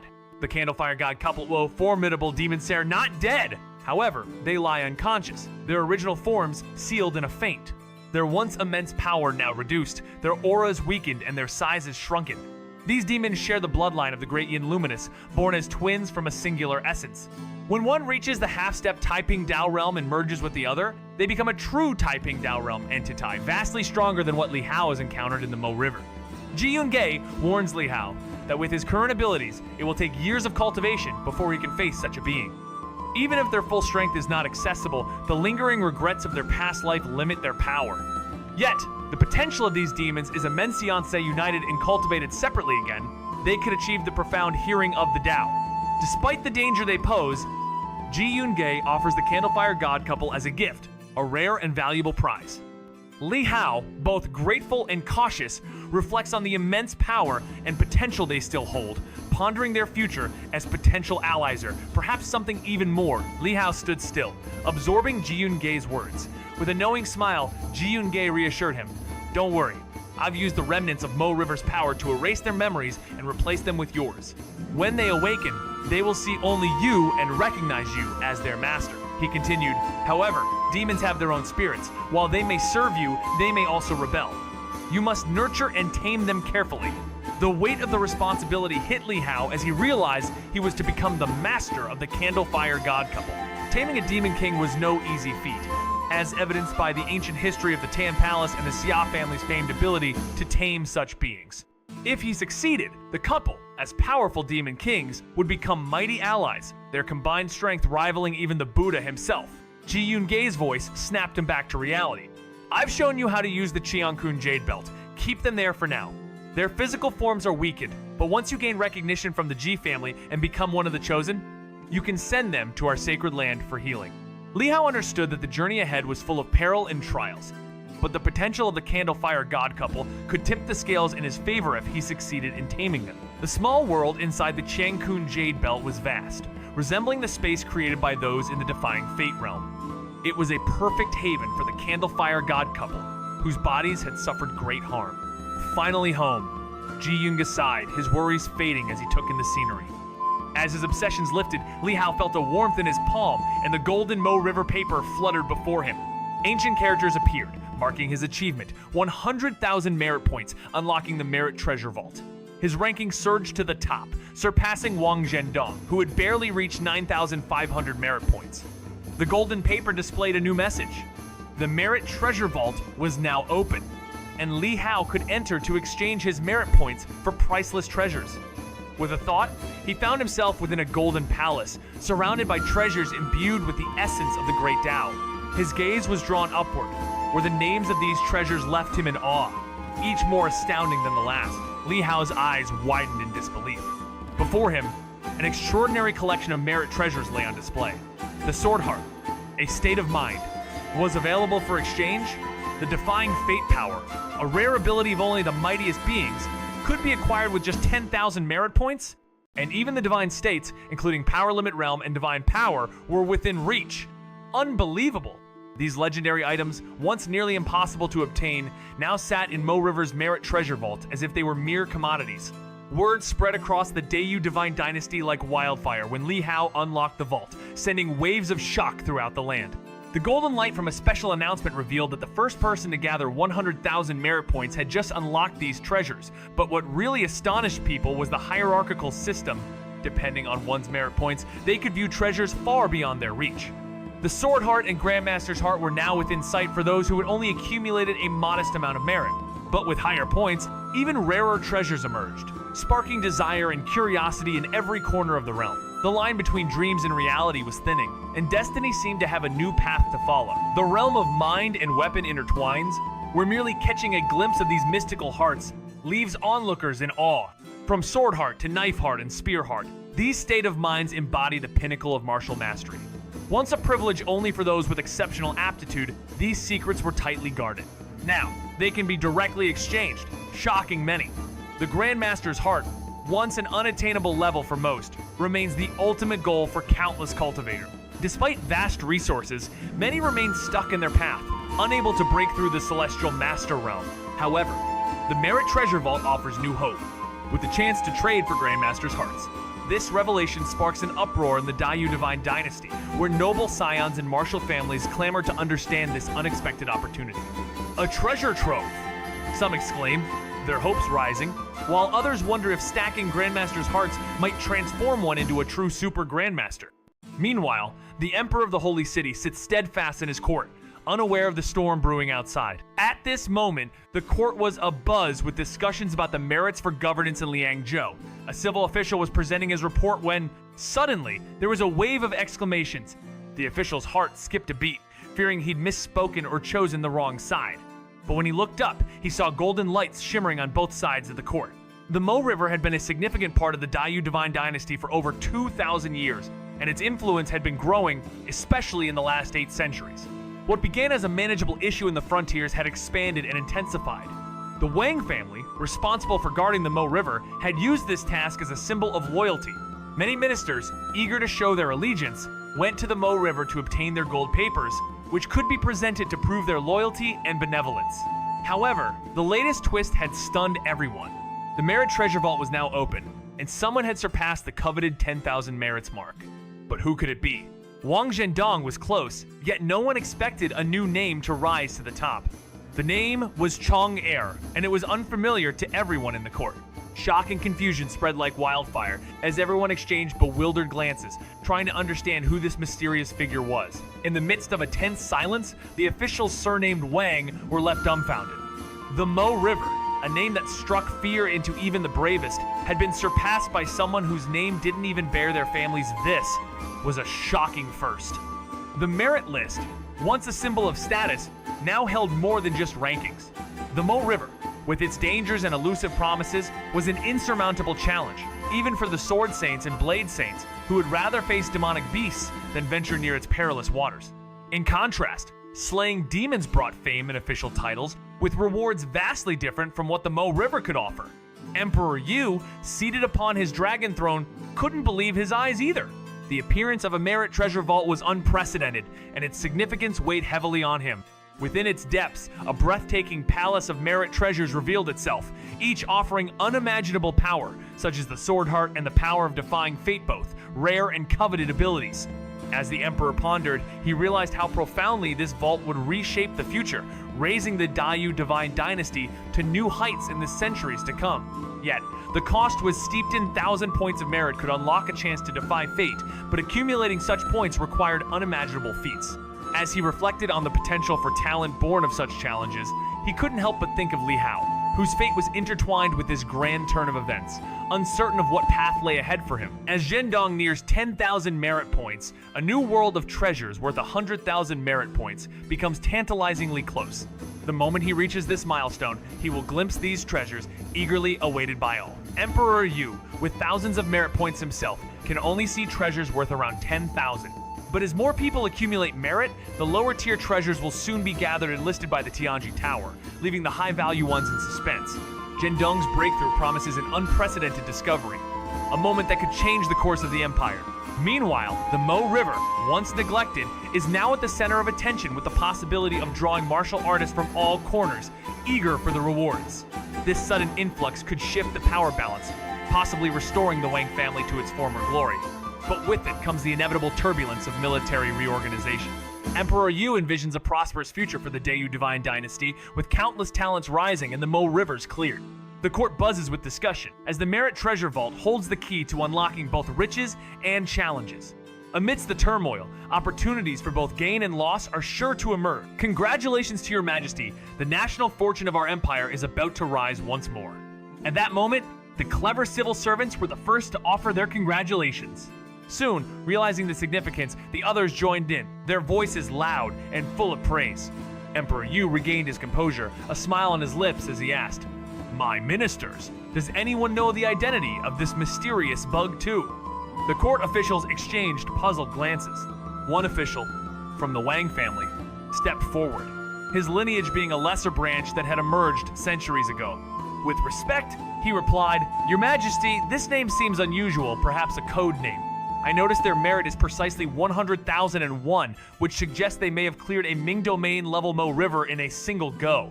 Another official nearby agreed, "Indeed, no one in our dynasty has cleared a Ming Domain level Mo River in hundreds of years. The Wang family's ancestor had done so once, but only received 10,000 points of merit. Clearing a Ming Domain level Mo River is already an extraordinary feat," someone added. "I can only imagine how difficult it must be to clear it. This person is likely not from the Wang family, or they would have used their surname," another speculated. "Perhaps they aren't from any Divine General Mansion either, but rather a wandering, powerful individual." The courtiers whispered among themselves. It was rare for someone from a Divine General Mansion to not use their surname, as it was a mark of honor and respect. Emperor Yu's gaze turned inward, considering someone in his mind. However, without any concrete news from that side, he couldn't be certain. "I hereby issue an imperial decree," the Emperor declared, his voice commanding. "Let this Bug 2 come forward for an audience. If their conduct is without fault, they shall be given the title of Divine General and appointed as a first-rank Duke." The words echoed in the hall, and a ripple of excitement spread through the crowd. The status of a Divine General? In the grand history of the Dayu Divine Dynasty, the appointment of a Divine General has been an event of monumental significance. No one has risen to such a prestigious rank since the ancestors were granted the title, not even the revered Li family, who once saved Liangzhou. Yet now, an unknown individual, Bug 2, is bestowed the title of Divine General, instantly becoming a first-rank Dukian honor that elevates him to a position of unparalleled power. This promotion places him on equal footing with the most respected ancestors of the 5 Divine General Mansions. An achievement even Li Hao, who single-handedly defeated 7 Demon Kings and saved millions, has yet to match. Although his heroic acts led to his own prestigious title of second-rank Duke, it was still a subject of debate. But now, with the Emperor's decisive action, all questions were silenced, and the halls were filled with congratulations. The Emperor's decree was more than just a reward for a province, it was a national shift, a change in the very fabric of fate. It was a sign that this individual's journey had only just begun, one that could alter the course of history. In the grand history of the Dayu Divine Dynasty, the appointment of a Divine General has been an event of monumental significance. No one has risen to such a prestigious rank since the ancestors were granted the title, not even the revered Li family, who once saved Liangzhou. Yet now, an unknown individual, Bug 2, is bestowed the title of Divine General, instantly becoming a first-rank Dukian honor that elevates him to a position of unparalleled power. This promotion places him on equal footing with the most respected ancestors of the 5 Divine General Mansions. An achievement even Li Hao, who single-handedly defeated 7 Demon Kings and saved millions, has yet to match. Although his heroic acts led to his own prestigious title of second-rank Duke, it was still a subject of debate. But now, with the Emperor's decisive action, all questions were silenced, and the halls were filled with congratulations.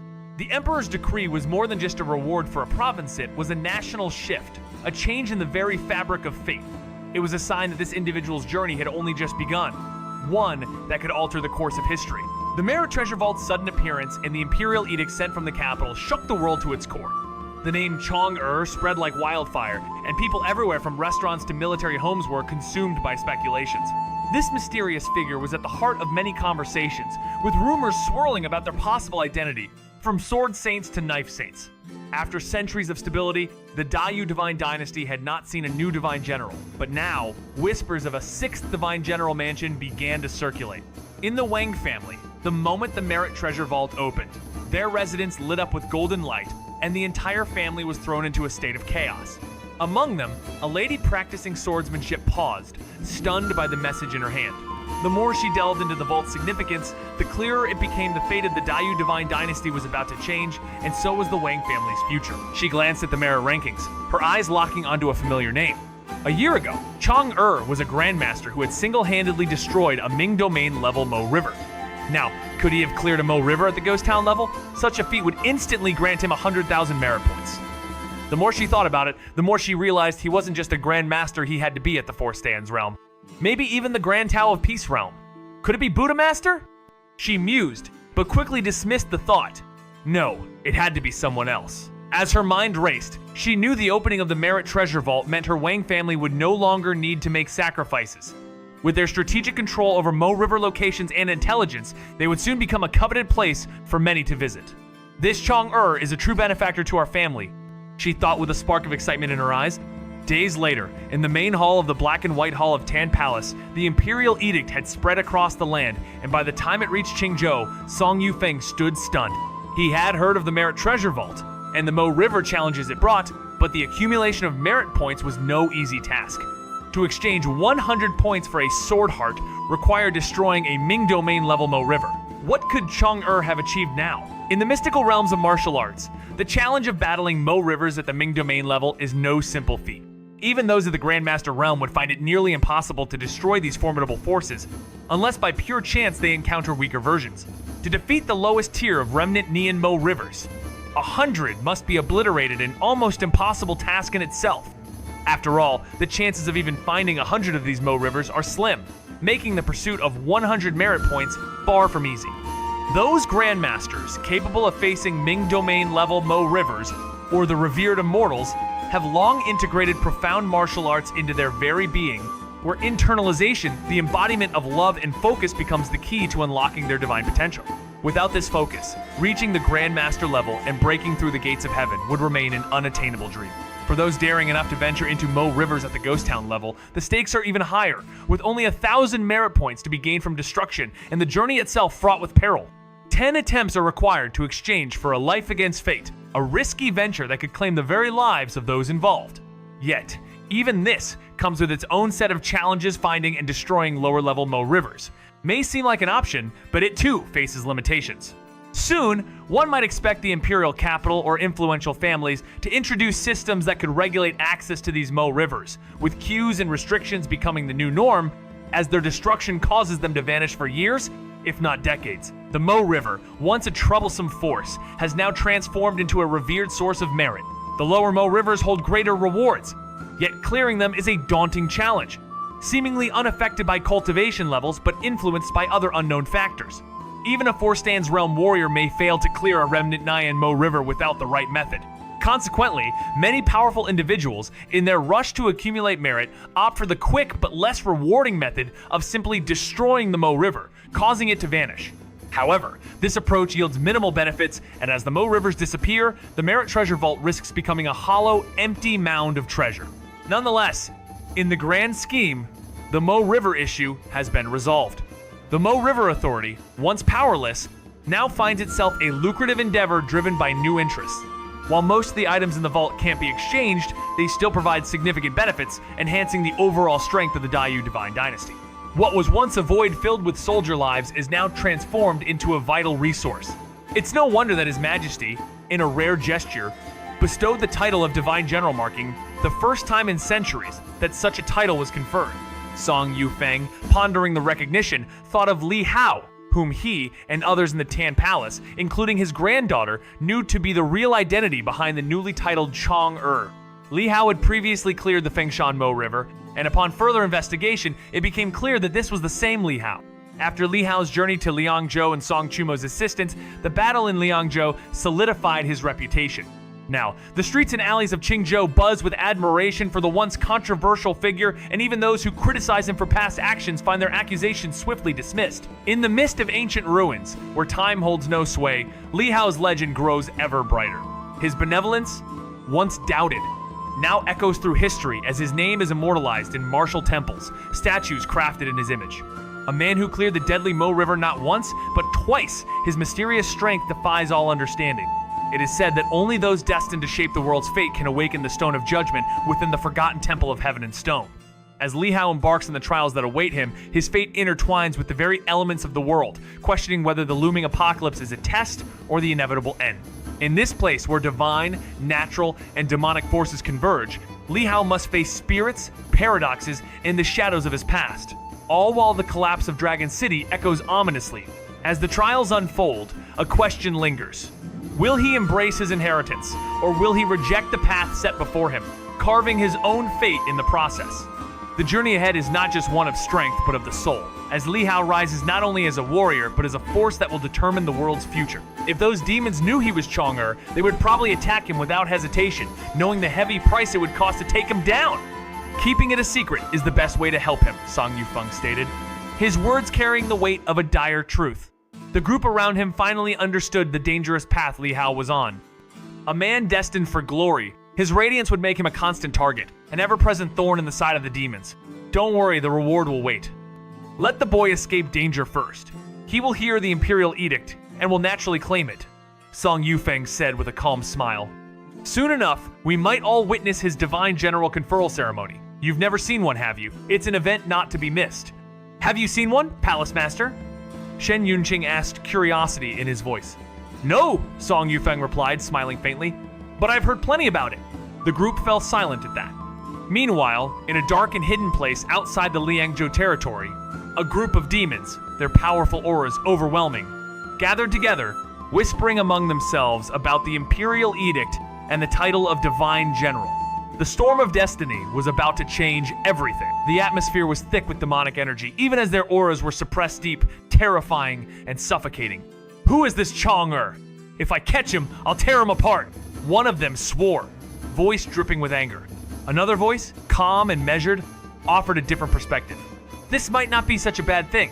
The Black Mountain Wild God summoned us for a reasongathering us here is in his plans.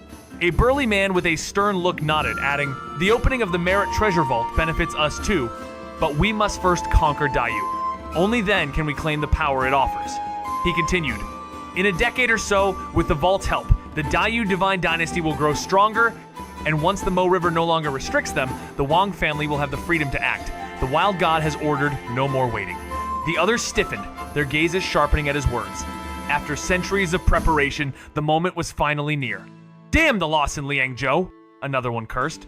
Without it as a base, and with the failure to eliminate the Li family in Qingzhou, we're in even deeper trouble. Our only option is to fight head-on now. He smirked grimly. But we've worn the Li family down for hundreds of years. It's time to erase them from existence. Another sneered. A new divine general? Let the old ones be buried first. The figures, brimming with formidable auras, spoke with shared anticipation. They had waited long for this moment. After centuries of relentless assaults on the Li family's stronghold, their true intentions remained shrouded in secrecy. They expanded their forces, creating distractions and harassing other families, but at a great cost. The hatred between the warring factions only deepens, fueled by years of fierce conflict. Let's crush Qingzhou, the Li family's heart. After failing in Liangzhou, we must focus on Qingzhou, one demon suggests.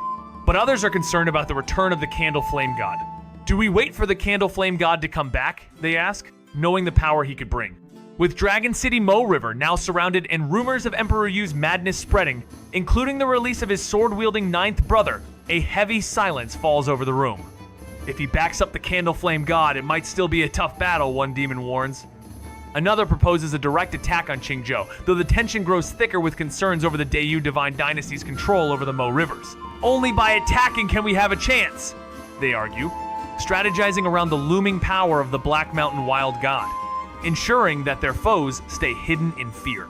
Amidst all the chatter, the Dragon Gate's Great Elder stands resolute, waiting for the final command.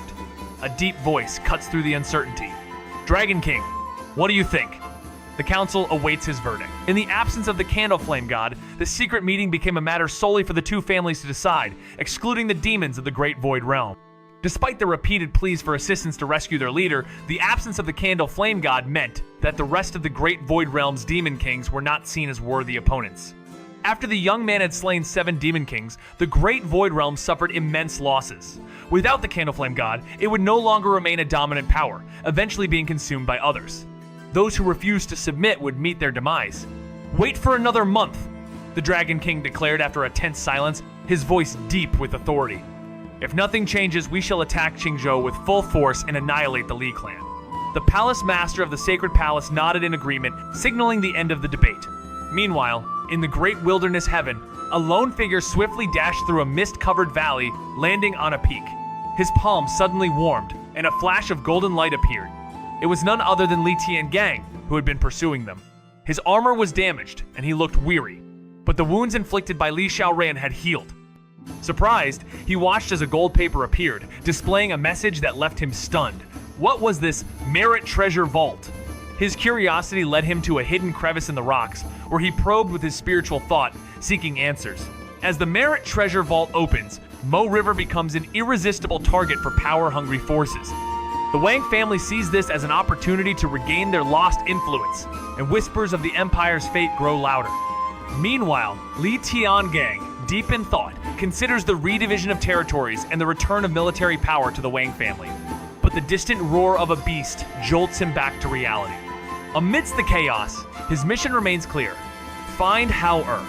With his heart heavy from memories of his father's dying wails, Li Tiangang leaps into the air, driven by a promise he must keep. In the Ji family's domain, Li Hao, having sensed the brewing tensions, feels indifferent to the changing tides of power. Fame, once a coveted prize, now seems like a burden to him. All he craves is peace, a life free from the shadows of past glories.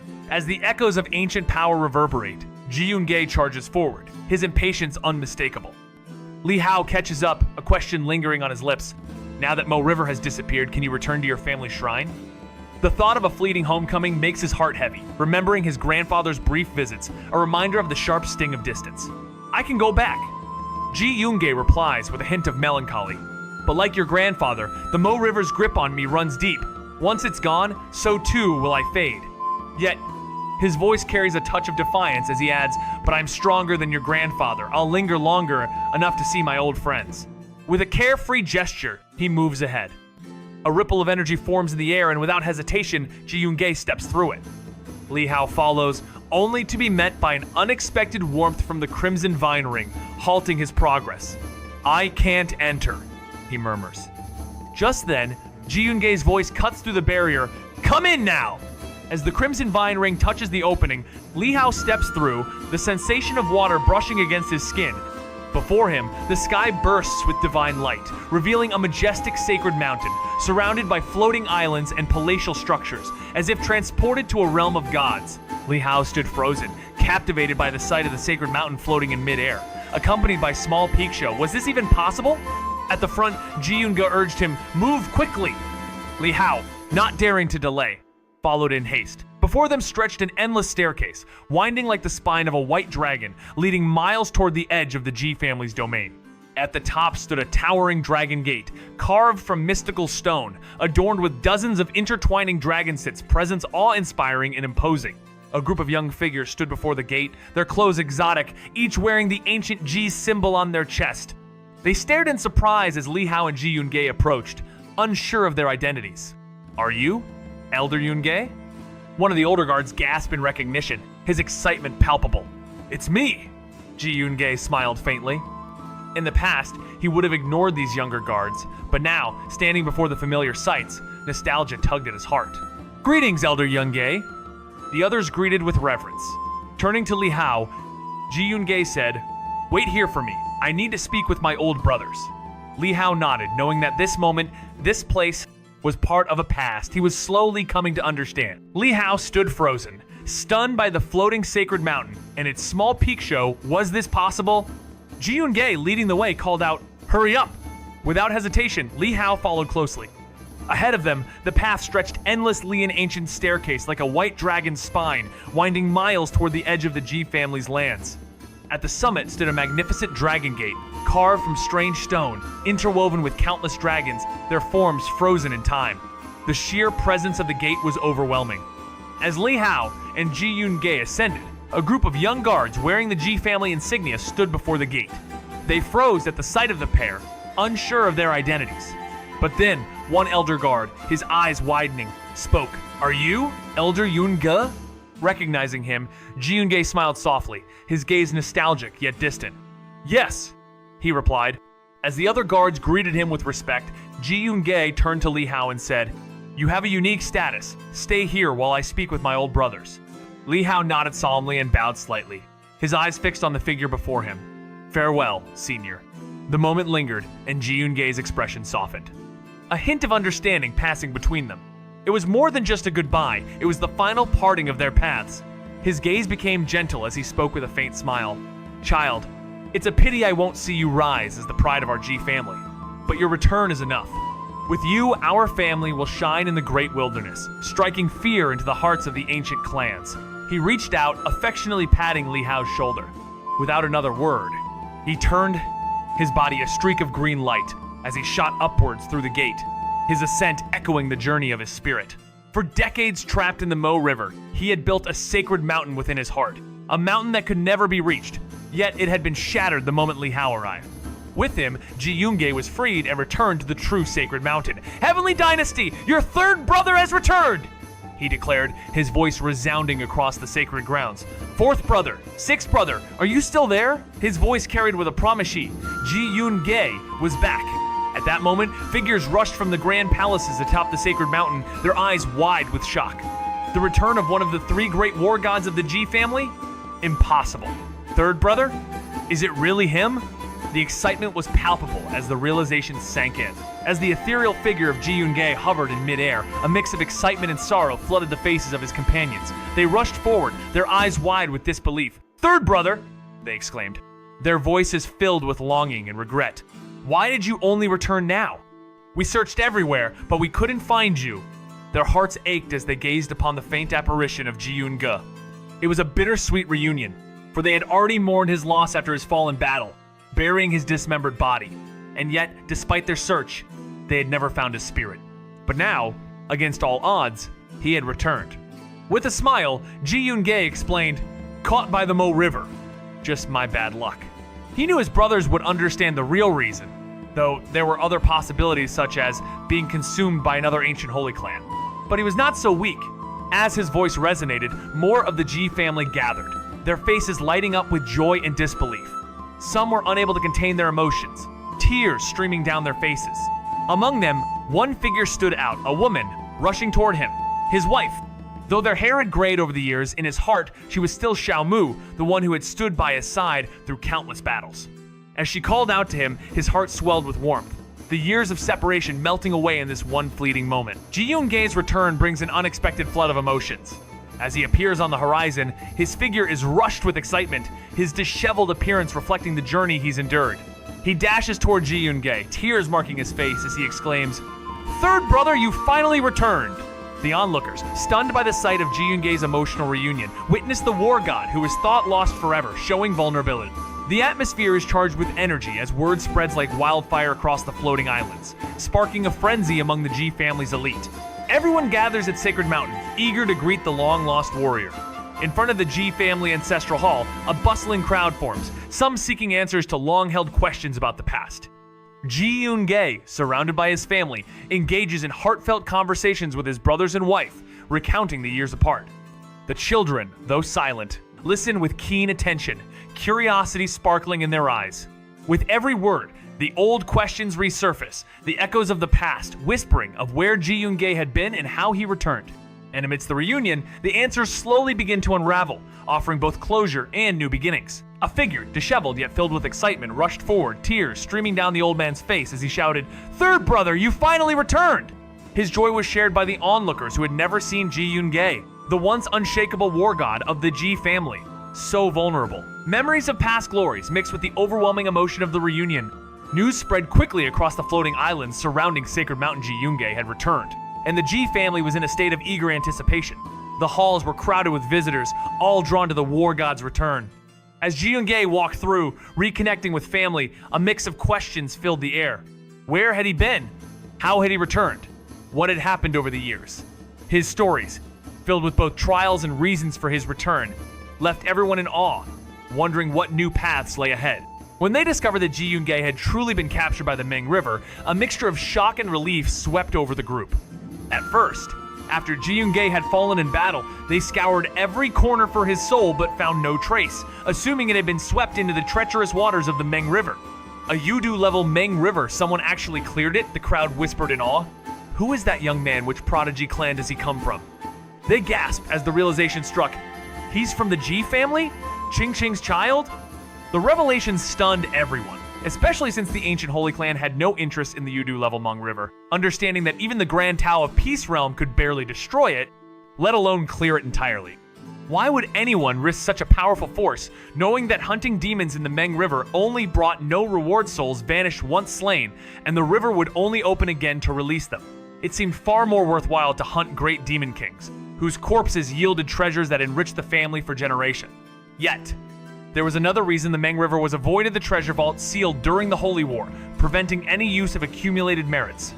To clear such a dangerous river would serve no real purpose. What cultivation level must that child possess to clear a Yudu-level Meng River? They marveled, eyes wide with surprise. And Qing actually had a child?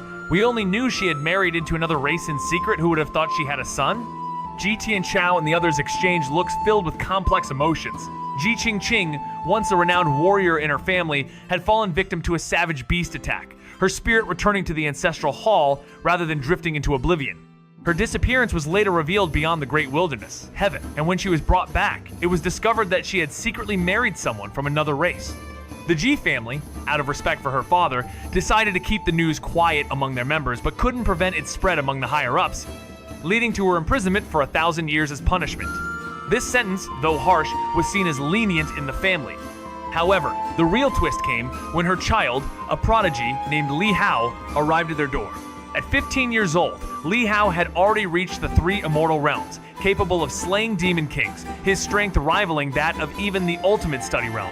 His exceptional talents, both in strength and temperament, were praised by Ji Yunge, who spoke of the immense potential he held.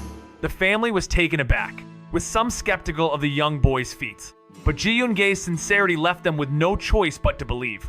With such a gifted child in their midst, the Ji family hoped for a future filled with glory and resurgence. He flashed a smile, but it vanished as his gaze sharpened and his expression shifted, the air around them growing tense. Ji Yunge noticed the change, a chill creeping up his spine as he realized his secret was most likely exposed. Yunge pays respects to the family head. He bowed deeply, his voice steady but his heart racing. The others followed suit, with some even kneeling in reverence, their actions a reflection of the heavy atmosphere in the hall. Yet, Ji Daoxin, the family head, stood still, his eyes narrowing at Ji Yunge. After a long pause, he sighed softly. In these final moments, do whatever you wish to do. There's no need for such formalities. Ji Yunge nodded, the weight of the words sinking in. Thank you, family head. The silence in the room was deafening, and the words hung in the air like thunder. Ji Tianchao, standing beside Ji Yunge, was visibly shaken. Family head, what do you mean by that? He asked, confusion and fear in his voice. Ji Daoxin shook his head slightly, and Ji Tianchao's heart skipped a beat. Turning to Ji Yunge, he asked, Third brother, what final moments? Weren't you always with us? A sigh escaped Ji Yunge's lips, and with it, the truth spilled out. His body, corroded by the Mo River, was slowly fading away. The news struck like a blow, and those who had been filled with joy now wept in disbelief. No! Impossible, they cried, the air thick with grief. He smiled briefly, but it quickly faded, replaced by a tense look in his eyes as his expression shifted. Ji Yunge caught this change, and as their gazes locked, he realized that his secret had been uncovered. Yunge pays respects to the family head, he said, bowing deeply. Ji Tianchao and the others hurriedly followed suit, and the younger members knelt. In an instant, everyone except Ji Daoxin was bowing or kneeling in front of the family head. Ji Daoxin studied Ji Yunge for a long moment before sighing softly. In these final moments, do as you will. There's no need for such formalities. Ji Yunge's eyes tightened slightly as he nodded. Thank you, family head. The words echoed through the silent hall like thunder on a clear day. Ji Tianchao and the others, standing beside Ji Yunge, trembled, their eyes wide in shock. Family head, what do you mean? They asked, confusion written on their faces. Ji Daoxin shook his head slightly, and Ji Tianchao's heart skipped a beat. Turning to Ji Yunge, he asked, Third brother, what final moments? Haven't you been with us since your return? With a heavy heart, Ji Yunge knew he could no longer hide the truth, and he explained that the Mo River had corroded him to the point of imminent dissolution. The revelation shocked everyone. Those who had shed tears of joy now wept, covering their faces in sorrow. No, impossible! In the depths of sorrow, Ji Tianchao could not accept the cruel fate that separated him from his third brother. As his grief consumed him, he recalled the promise Ji Yunge had made looking after the child. A heart-wrenching realization hit him. This was the final farewell. His words, thick with emotion, rang out. "Third brother, why has it come to this?" Ji Yunge, with a calm yet heavy heart, placed a gentle hand on his shoulder and urged him to step into his role as protector of the Ji family. Despite his own pain, Ji Yunge's wisdom shone through. "You must be strong, Tianchao. Protect the family, but don't be as reckless as I was." In a bittersweet moment, he urged his brother to hold himself together, for both were revered warriors, masters of their fates. The family head, Ji Daoshan, regarded them silently as Ji Yunge, with finality in his voice, entrusted his brother with the future of the Ji family. The promise was made, and Ji Yunge, his heart at peace, bowed deeply, grateful for the understanding and resolution that had passed between them in these final moments. As whispers of Ji Yunge's return echoed, the sacred mountain became a gathering place for many. The news quickly spread that while Ji Yunge had returned, he could not reclaim his place in the ancestral hall and would soon fade away. The soul of the Ji family's war god, trapped in Mo River, had been returned by a mysterious young man. Praise for this young man, Li Hao, spread like wildfire throughout the Ji family, with everyone acknowledging his remarkable talents. Soon, a group of young elites descended from the mountain, rushing down the snow-covered steps toward the vast gate. There, they saw a teenager casually walking in the grass outside, seemingly lost in thought. One of the youths, dressed in luxurious clothes, called out to him, demanding to know if he was the one who had brought back the war god. Li Hao, though irritated by the disrespect, chose silence, not willing to engage with the rude remark.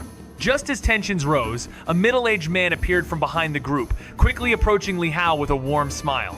He was one of Ji Yunge's younger brothers, tasked with escorting Li Hao up the mountain. Li Hao, unfazed and still admiring the sacred land, returned the smile, his calm demeanor a reflection of the journey he was about to embark upon. As news of Ji Yunge's return echoed through the land, the sacred mountain was soon swarmed with eager onlookers. Yet, the people learned that though Ji Yunge had returned, he was unable to step foot into the ancestral hall and would fade away soon. To their surprise, the soul of the war, god of the Ji family, once trapped in the Mo River, had been sent back by a young man. Word of Li Hao's extraordinary talent spread quickly within the Ji family, where many praised him for his brilliance. Not long after, a group of young cultivators descended the mountain, racing toward the mountain gates. They soon found Li Hao standing outside, calmly observing his surroundings. "Hey!" One of the young men in splendid attire called out, "Are you the one who brought the war god back? What are you doing here?" Li Hao turned his head slowly, contemplating a response, but the intense gaze of his interrogator made him silent. Just then, more figures arrived, including a middle-aged man who, upon seeing Li Hao, quickly approached him. "I've been sent to escort you up the mountain," he said warmly. Smiling back, Li Hao greeted him kindly, having patiently waited while admiring the Ji family's sacred grounds. Li Hao found himself in a place that felt both ancient and alive, where the very earth seemed to hum with power. Surrounded by towering trees and lush grass, this was where his mother had once walked. As he pondered the surroundings, Ji Boduan's voice broke the silence, calling him by the name of Ji Leping. Although Li Hao had been ready to share his true identity, the wariness he sensed from those around him prompted him to choose another name, one his mother had prepared but never used. Ji Boduan, initially surprised by the unfamiliar surname, quickly masked his skepticism, remembering the rumors about Li Hao's unusual aura and the praises from the war god of the Ji family. Despite his internal doubts, he led Li Hao up the mountain. But among the onlookers, the name Ji Leping sparked ridicule, as many of them mocked the idea of a foreigner daring to adopt the Ji name. The scene was charged with an unsettling mix of tension and curiosity, as Li Hao's journey into a deeper mystery began. Whispers spread like wildfire, the voices of those around brimming with contempt. "He doesn't even want his father's surname. What audacity! To think he could simply worm his way into our Ji family?" they sneered. "I thought he was supposed to be a genius, as the war god claimed. But it turns out he's just a vile opportunist, using any means to climb the ranks. How disappointing."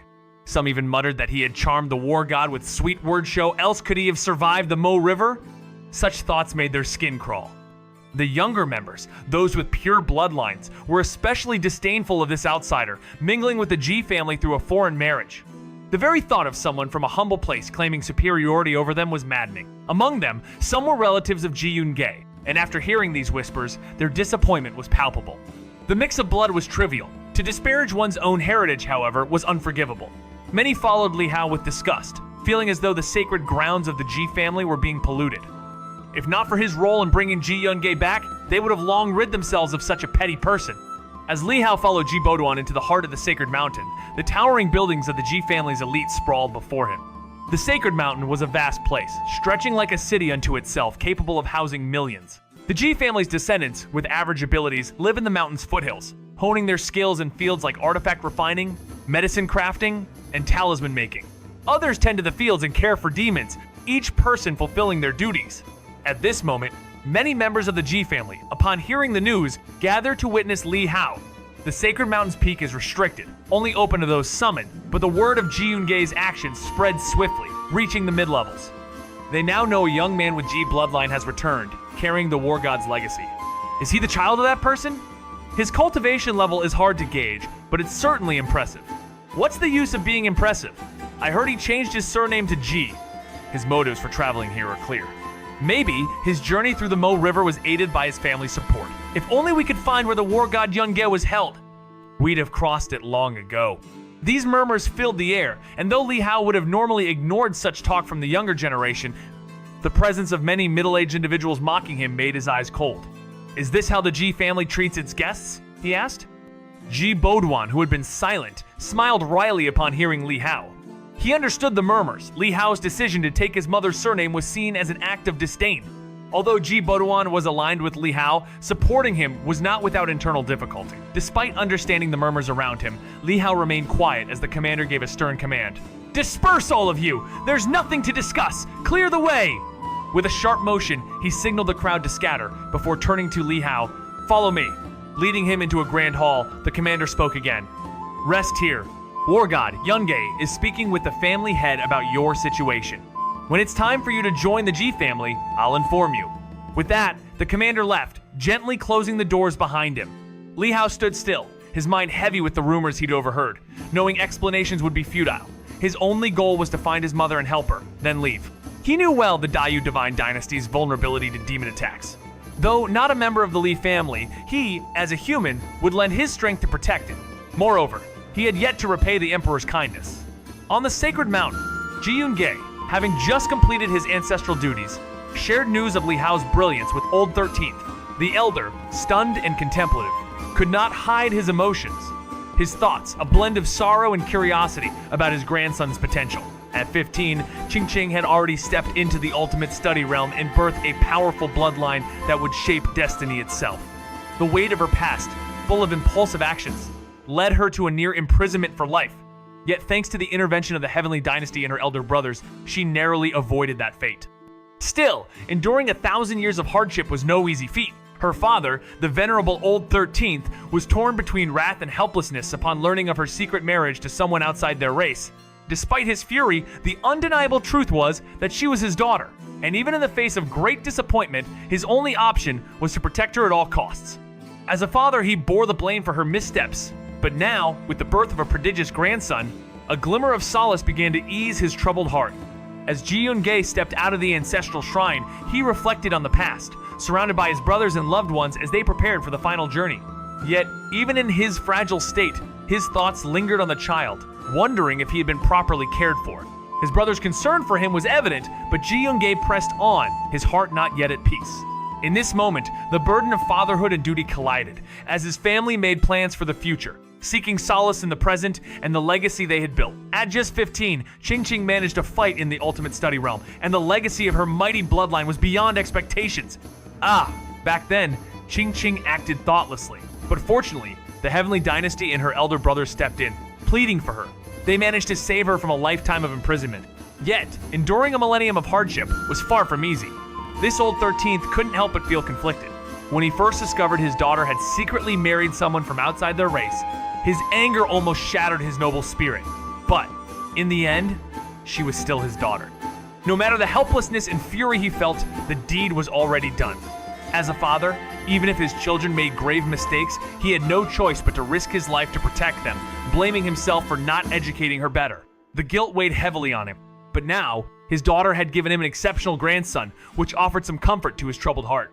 Ji Yun-gae walked out of the ancestral shrine, bade farewell to the clan leader, and joined his brothers, wife, and children, returning to their residence. As he gazed at the familiar surroundings, nostalgia filled his heart. The others, too, suppressed their sorrow, choosing to accompany Ji Yoon-gae with smiles through his final journey. Along the way, Ji Yoon-gae thought of Li Hao and asked, "Has the child been settled?" "Third brother, you're in this condition. Why are you still thinking about the child?" Ji Tianchao's heart ached. Though he had smiled all this time, maintaining that smile became increasingly difficult. Beside him, the sixth, Ji Yung-ching, tugged at him and reassured Ji Yoon-gae. "Someone has been sent to take care of it. Let me check with Qingming." A woman soon arrived, bowing and paying her respects. "Has the child been properly settled? Have people seen him?" Ji Yun-ching inquired. In a realm where bloodlines are revered, the likelihood of inheriting divine blood is high, but only if the ancestors have lived with moderation. Overindulgence in desires and an excessive number of heirs diminishes the chance of passing on this sacred gift. The holy bone, on the other hand, is far more elusive. Even a pure bloodline doesn't guarantee its inheritance fate is the deciding factor, and only the chosen few awaken its power. Once this bone stirs, the bearer gains the stature to challenge the heavens themselves. This is why the Ji family maintains strict purity in their bloodline, shunning unions with outside races. Among their numerous offspring, some form deeper connections, but internal conflict runs deep within this ancient family. Caution is necessary for those born of collateral lines, and patience is a virtue. This individual, though quietly advancing through the realms, eventually reveals his hidden strength and rises with the wisdom of his accumulated foundation, transcending to the Tao comprehension realm. The clan leader is cautious, but promises are made, and challenges from within the family continue to stir the pot. The chance of inheriting divine blood is far more likely in the holy realm, but it depends heavily on the parents' actions. If they indulge too much in desires, having too many children, or excessive indulgence, the odds decrease. However, with the holy bone, even the purest bloodline doesn't guarantee inheritance, it's all up to fate. Still, a pure bloodline can improve the chances. Once the holy bone is awakened, one gains the power to challenge the sacred. This is why the Ji family keeps their bloodline pure by forbidding marriages with outside races. This person is modest and patient. Before reaching the Four Stands realm, no one knew about his holy bone. It was only after that he started making waves, constantly breaking through. He must have built a solid foundation, which made it easy for him to enter the Tao comprehension realm, Ji Yun-ching observed. Ji Yoon-gae nodded in understanding. Among their 16 siblings, only a few shared a strong bond. As the Ji family, with its millennia-old lineage, had complex family dynamics, resulting in many internal conflicts. Since this person came from a collateral branch, his cautious nature was expected. "What did the clan leader say?" Ji Yoon-gae asked, believing in Ji Daoxin's promise. "The clan leader said he would give the child a chance. Right now, Ji Qingwan is rallying others, insisting that we should stick to the rules. He believes that sparing the child is already generous enough," Ji Yun-ching responded. He paid no mind to any youth or prodigy. His only concern was his third brother, with whom he had once fought side by side, slaying countless demons. "Tian Chao, from this moment forward, let the child take my place and accompany you. Grant him 10 years, and he should reach the Tao comprehension realm." Ji Yoon-gae spoke softly, his frail form trembling as though a mere gust of wind could carry him away. He was indifferent to the youth or any prodigy around him. His only concern was his third brother, with whom he had once fought side by side, slaying countless demons.